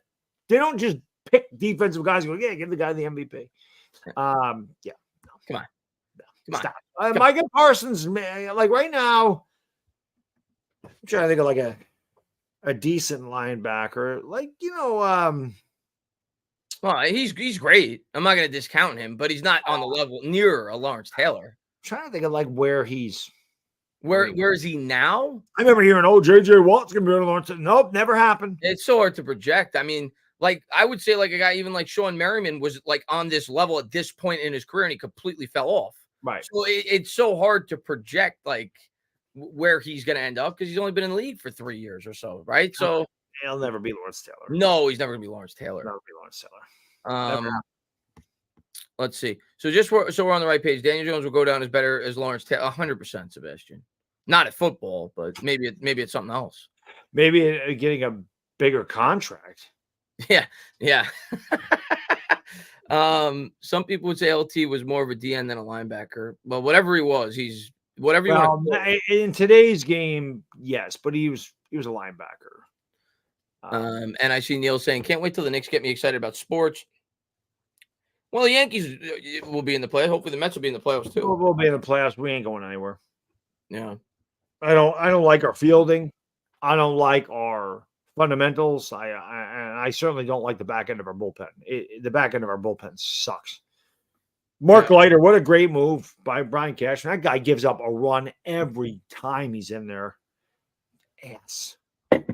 John, thank you so much. He says, forget this week. Week 3, we play the Browns defense, and 4 days later, we play the Dallas defense at home on Thursday Night Football. Ugh. Yeah. 4 days apart. Myles Garrett's going. We have to find a way to win that Browns game. I will say this. Find a way to win the Washington game, but I will say this. Micah Parsons might look like Lawrence Taylor against us. Yeah. That's possible.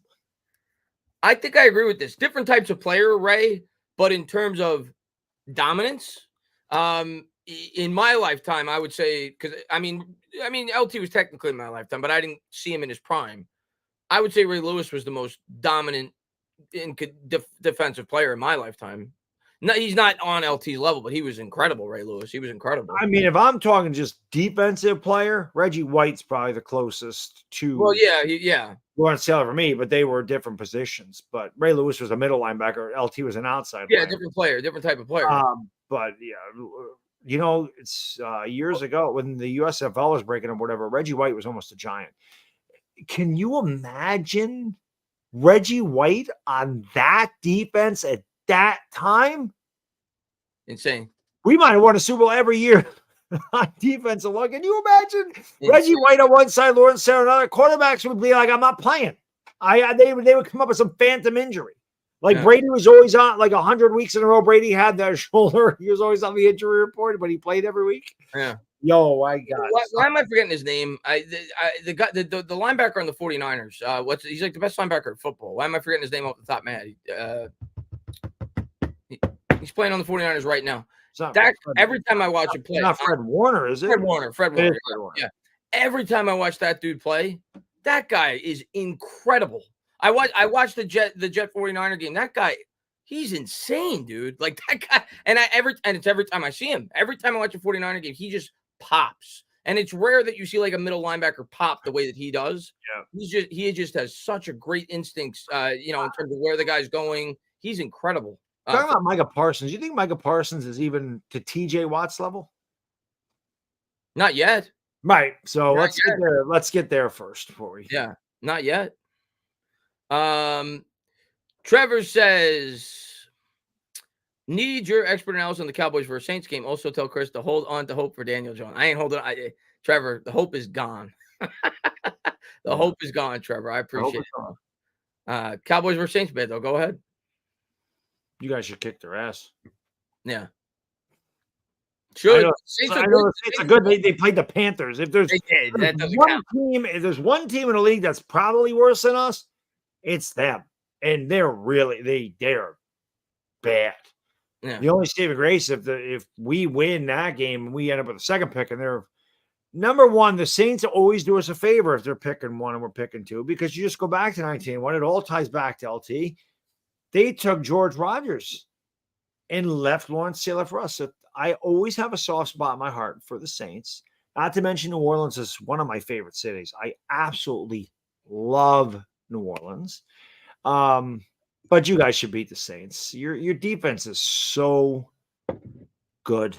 I mean, it's. Yeah, listen, man. I'm always a little jealous of that. Like, I'm not jealous of the Eagles. I'm really not. I don't like the Eagles, but I'm not like. I don't look at them. I guess the receivers, I could be a little jealous of it, but I'm such a defensive guy that I'm just like, God, I'm like, why can't our defense be like that? Yeah, they're like all over the place. Like they're constantly rushing the quarterback. You guys should be able to beat the Saints. I think they'll beat the Saints. The Cowboys, I feel, they're like the same team every year. Like they destroy. They beat bad teams, or they do, or middle of the road teams by more than any. Dominate them by any. They win by more than the best teams in the league. Like they will beat the New York Giants by more than the Kansas City Chiefs will. Like they dominate. Correct. Multiple to middle of the road teams. Yep. But then when they go up in weight class, they can't beat those teams. They're the same team every year. It's weird how that works. Every year they destroy bad teams and pretty good teams. They kill them. They win by 3+ touchdowns. They do, but then they always have that one game where it's like, what the hell just happened? Like the Cardinals last year. Yeah. What the hell just happened? It's amazing. The only team in the NFC East to beat Arizona was us.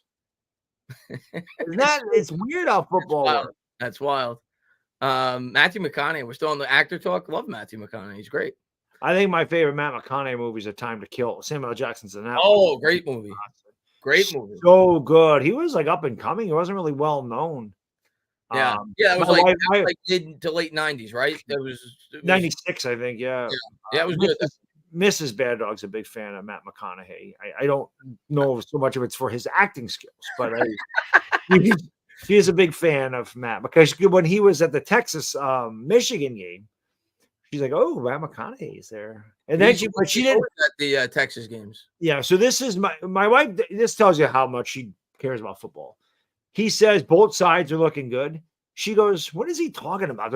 Michigan's losing by 3 touchdowns." Like, oh, he means both sides of the ball for Texas. Yeah. She didn't understand. She goes, "Oh, that makes sense," because when he was saying both sides were good, I thought he's a Texas fan. I don't think she knew he was a Longhorns fan. I'm like, yeah, he likes the Longhorns, who look really good, and I hate saying that. Oh, they destroyed. The Longhorns look good. Yeah. And Stanley says, "Do you think Daniel Jones is the worst quarterback?" No, somebody asked us that earlier. He's awful. But no, I would put Dave Brown. Since I've been watching the team, I put Dave Brown as the worst. Brown, Cannell, they were definitely worse. And then you go back. Craig Morton was worse. Ron Pisarcik was worse. They definitely were. They had to be. Morton was horrible with the. G-Man says you need elite quarterbacks and elite running backs. I disagree with the elite running back. Well, I mean, Pacheco's pretty damn good, but I was going to say the Chiefs win with. I don't think you need an elite running back. Having a really good running game, but I mean, Pacheco's not elite. He's damn good though. He's good. Yeah. We won the Super Bowl without an elite running back. Yeah, Brandon Jacobs is not an elite running back. He's good. Yeah, he's good. They were a great combo, but I wouldn't say they were elite. Yeah. Tom Brady never had an elite running back. Never. Corey Dillon might have been the best running back he had. You need it.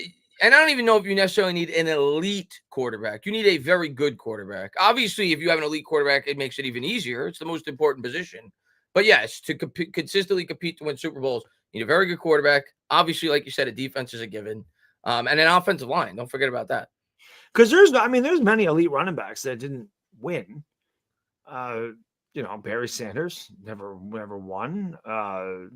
Adrian Peterson never won. Now, granted, they didn't have elite quarterbacks. I would say, I wouldn't say Dak was elite his first couple of years in the league, but I think he was one of the better quarterbacks in the league, and Zeke was one of the better running backs in the league. And Dak was on the same level as Tony Romo. Same, very good. Trevor says, my friend Chris sends me clips of y'all's videos all the time. Very loyal fan, but he's a huge Daniel Jones fan. Can we bash him? Y'all welcome for the money, guys. Well, I appreciate that, Trevor. Thank you very much. As far as, of course. Do you mean your friend or Daniel Jones? I mean, I guess if you're a Cowboys fan, Trevor, and I'm guessing you are because of the Micah Parsons thing, bro, Daniel Jones could be good and you can bash both Daniel Jones and your friend. That's part of being a Cowboys fan against the Giants. So absolutely. Yeah. Absolutely. Tell him what is wrong with you. Ask him if he can read. Ask him whatever. You can bash. Of course you can. And just as long as you don't mind us, in 50 years when we're good, as long as you don't mind your friend coming at you when you're not so good. Correct. 50 years. 2 years.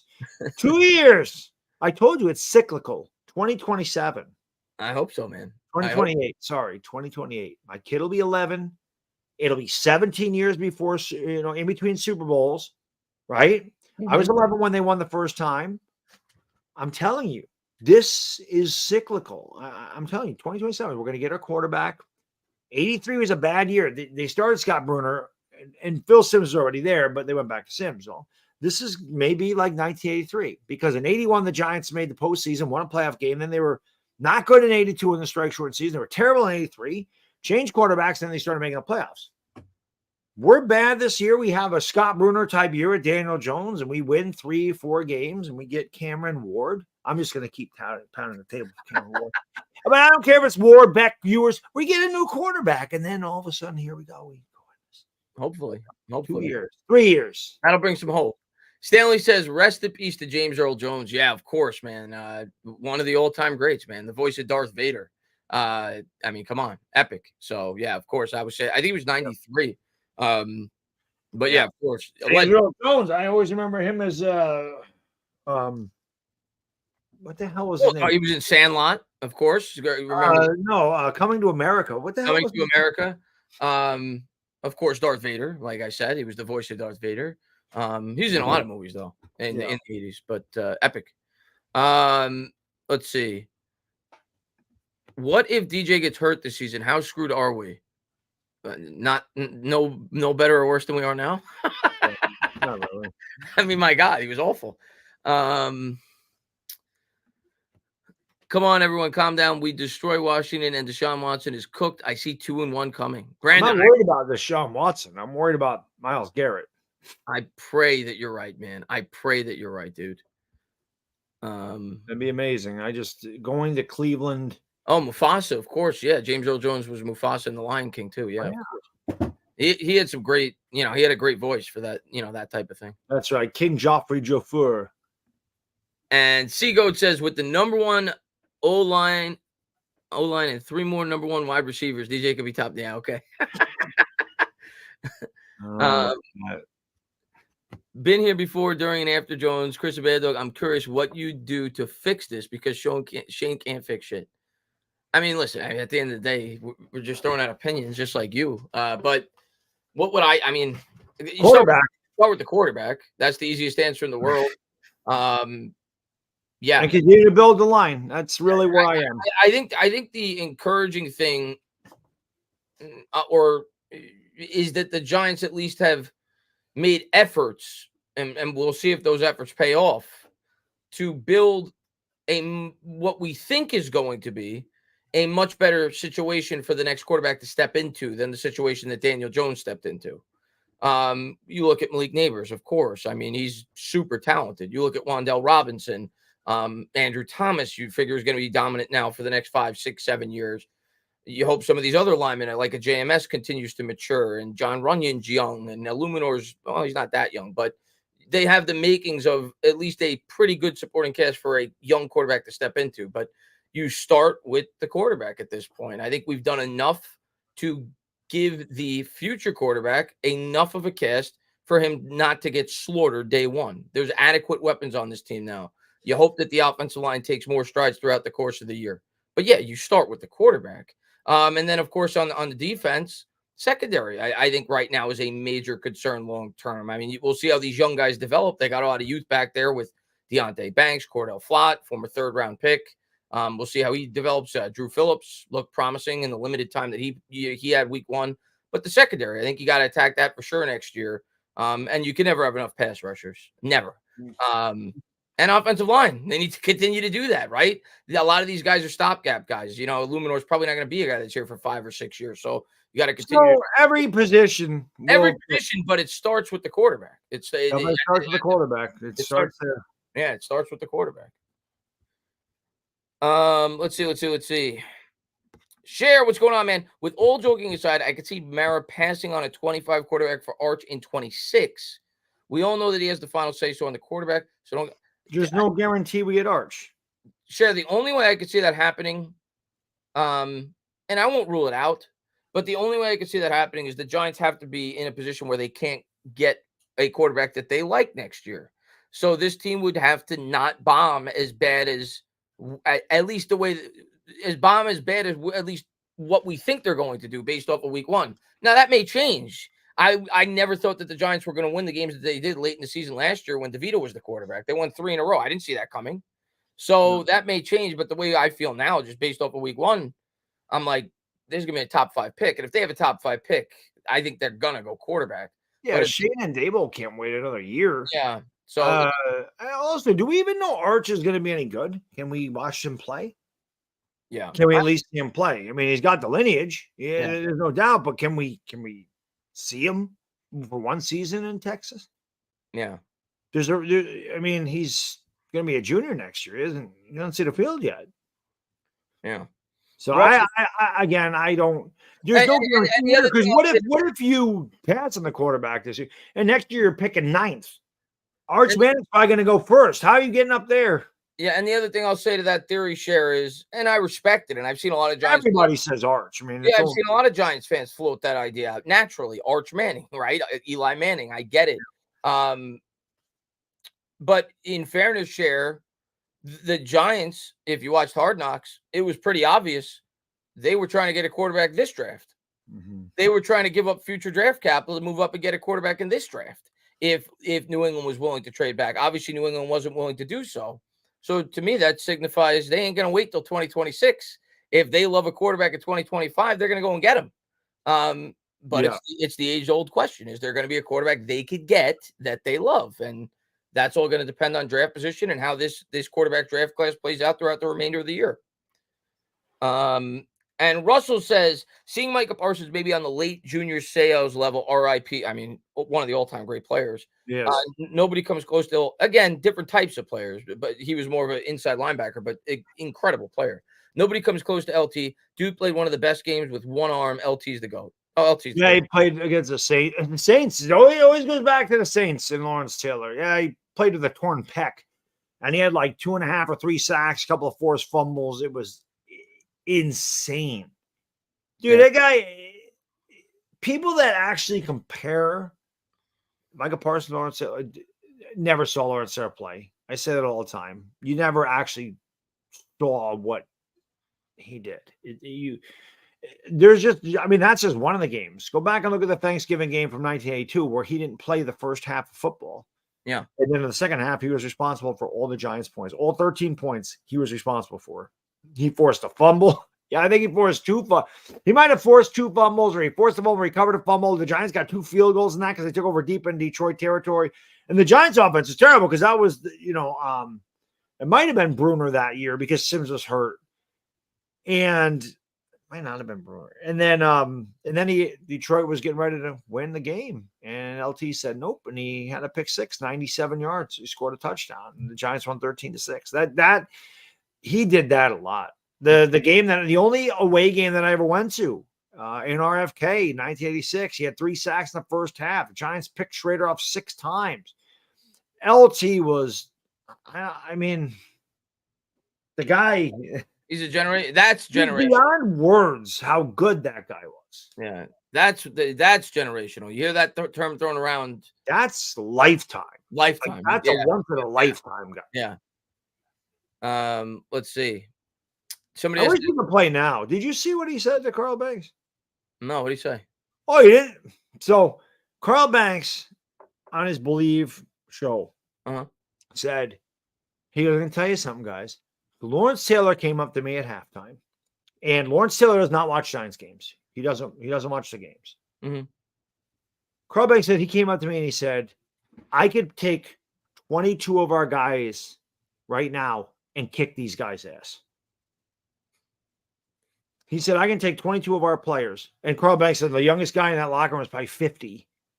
Mm-hmm. I could take 22 guys right now and kick these guys' ass. You're talking about the Giants. I said this, because I mentioned this in either post game or live stream or something. It's one thing for fans to boo you. It's one thing for us to get on your case, boo you, tell you suck. We're nobody. We never played the game. Our opinions don't mean shit. They really don't. Okay. We pay money. We have the right to voice our displeasure. That's as far as it goes. We're not players.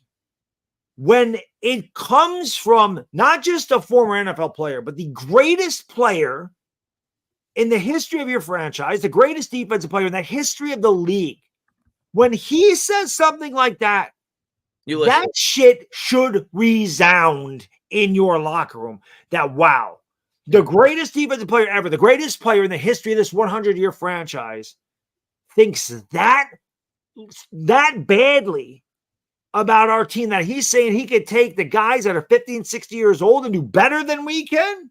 He's probably not wrong. Well, he's probably probably get hurt, but as long as they lasted out there, yes.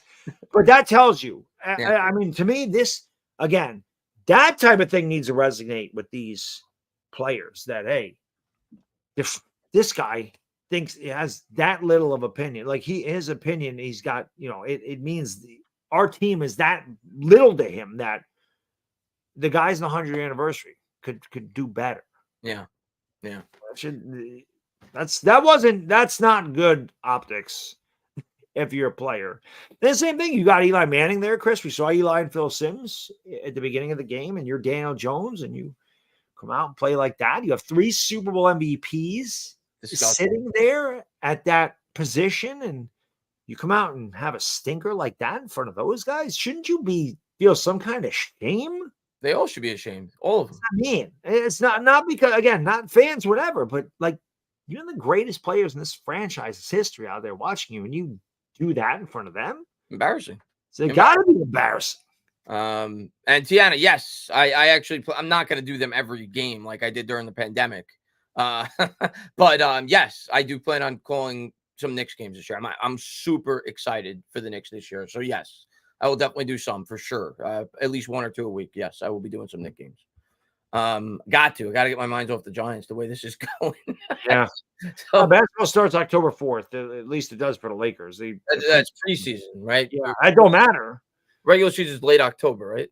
Yeah, it's like October 20. It's like 3 weeks after. It's like October 25th or something. Yeah, I'll call. That's the one thing, people always ask me why I don't do the Knicks, why I do the Lakers, or why are you a Laker fan? I'm like, I'm not a Laker. I always say I'm not a Laker fan. I'm a Knicks fan. I do it because I have a family and I want to spend time with my family. But I will say this, calling Laker games gets me away. It's very soothing for me because it gets me away from the New York. It gets me away from my teams. Like, it gives me a mental break. Although, I mean, I'll be honest, I root for the Lakers 80 games a year. I'm always pulling for them to win. I cover it. It'll be my 7th year calling the games. I don't root for them against the Knicks. Never. I never root for them against the Knicks. They're like, Brad, what if the Knicks and Lakers play? I go, that'd be great. I would love a Knicks-Lakers final, but I hope the Knicks sweep their ass. I'm not rooting for the Lakers against the Knicks. It'll never happen in a million years. I'm openly rooting for the Knicks. I can't wait for the Knicks this year. I can't wait. I friggin' love the Knicks. And this is going into this year. I've never been more amped up for a team since the early mid to late 90s. I'm with you, but they're the Knicks, and I will temper my expectations. Because although I've said, Chris, I think the Knicks give New York the best shot at a championship, and I never thought I would say that. I mean, I really didn't. They haven't won in my lifetime, bro. I'm almost 50. They have not won in my lifetime. So it's been a drought, but they really look like they are poised to make a run at the only thing they're missing is Jay Wright. They got to get him as one of the assistant coaches. I don't want to get rid of Tibbs. I love Tibbs. And the other thing with Thibodeaux this year, obviously he's got the reputation that he runs players into the ground, and he does. I mean, last year, Josh Hart, and obviously out of desperation in the playoffs, he was playing 48 minutes every game. Jalen Brunson. Nobody was healthy. Yeah, I know. But even during the regular season when they were relatively healthy, Jalen Brunson's playing 44. Like, he has that reputation. He's done that. You know what, Chris? That's your job. I hate load management. I agree. But this year, I don't think he can run these guys in this. They have too much talent. They have a lot of depth. It helps. They got Dante DiVincenzo and Josh Hart coming off the bench. Like, this team is stacked, man. Amazing how much I hated DiVincenzo when he was on the Warriors. I hated. But as soon as he puts on that Knicks uniform, hey, Dante! That jersey changes things. Yeah, but I can't wait for Knicks basketball. Gemini Don says, Sunday's a must-win game. This team's got to show us they want to win. Coach, quarterback, offense, defense, everyone in Kayvon needs to back up that talk too. 100%. Obviously, it's a must-win game. Can't start 0-2, especially with the 8 games, the 6 games rather they got after that. Like, and you look historically, teams that start 0-2, I've looked over this chart before. I don't have it in front of me, but I think it's like if you start 0-2, I think you got like less than a 10% chance to make the playoffs. Not good. Like, it's bad. So like we did it in 2007, but yeah, you don't want to start off 0-2. No. And Jaden says, I'm predicting Knicks versus Mavericks finals. Not crazy. I'm personally not as high in the Mavericks. I think they kind of fluked into the finals last year. I think the Timberwolves are better. They did. The Timberwolves should have won that series. I think the Nuggets are better. The Timberwolves are better. Yeah, but Mavericks are talented, no doubt about it. But I don't care who we play. I think the Nuggets are better. I actually think the Kings are an up and coming team too, and they're very young. But I think some experience helped them. I think the Kings could be a surprise in the West. And Simon Z says, embarrassing. The Sixers was the highlight book it. I mean, that was a great series. The Knicks would have beat the Pacers had they had Jalen Brunson not got hurt. Actually, when Anunoby got hurt, everything changed because the Knicks were dominating them. Then all of a sudden, you lost your best defender. And the Pacers, friggin' Chipmunk McConnell. Oh, he was pissing me. I hate TJ McConnell. I was getting so frustrated. He's one of those players that if he's on your team, you absolutely love him. And if he's not, you can't stand. He's like those pesky. He's like, what's his name? The guy that used to play on the Cavs, Dellavedova. Yeah, he was pissing me off. And I'm like, if the Knicks had Jalen Brunson and OG Anunoby, I don't know that they're beating Randall, by the way, was right. But they played a lot of the year without Randall. Yeah, they did. They would have beat the Pacers without question. I don't know that they would have beat five. They would have dominated. Yeah, I don't know that they would have beat the Celtics. They played the Celtics tough all year, and it would have been a good series, but I don't know that they could have beat them in 7. This year, though, I still think Boston's the best team in the East. Boston's the favorite. I think the Knicks are right there with them. Yeah. And Evan says, Knicks added Mikal Bridges. Anything else? They also added Cameron Payne. But, Evan, it's another year of these guys together, too. Like, OG Anunoby only played, 15, 20 regular season games with them last year. So, Randall missed the entire second half of the season. So, getting these guys back healthy together, adding a guy like a Mikal Bridges, obviously, a lot of familiarity with Villanova. I think there's a lot of reason to be very hopeful about the Knicks going into this year. JJ says, I've got a DJ jersey and I like him, but is it time? What do you mean? I would never burn a jersey if that's what you're insinuating. That's just not me. I have a Daniel Jones jersey too. I wouldn't burn somebody could use that jersey, right? There's a lot of homeless people. I would donate. That's why I said it. I didn't burn Saquon's. It's like $2. Take it. Yeah, you could donate it, like you said. You sell it for a couple of bucks on eBay. A couple bucks to somebody. I would never burn a jersey. I know that's like a popular thing. I just would never do that. Yeah. But guys, we are going to close it out. We went a little bit later because we started a little bit later. But I appreciate all you guys. Thank you guys for all the support you guys always show. We're going to be live on Bad Dogs on Saturday. And then, of course, for the game the next day. So I'm looking forward to doing that. Looking forward to talking more Giants football with you, hanging out, talk more movies probably.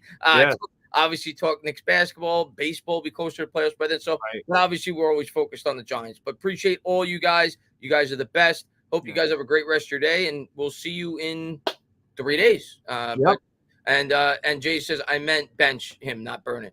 Oh, they're gonna bench him, Jay. If he keeps this up, he's got another 3, 4, 5 games in him tops if he doesn't elevate his level of play. Yeah. But guys, you guys have a great rest of your night. Be good. Bad Dog, close it out. Oh yeah. See you guys in a few days. Get ready for another great week of Giants football. I said that as serious as I could. Anyway, enjoy the rest of your hump day. The entertainments, the Bad Diggy Dizzle will be out. Peace. Have a good night, guys. 2 field goals.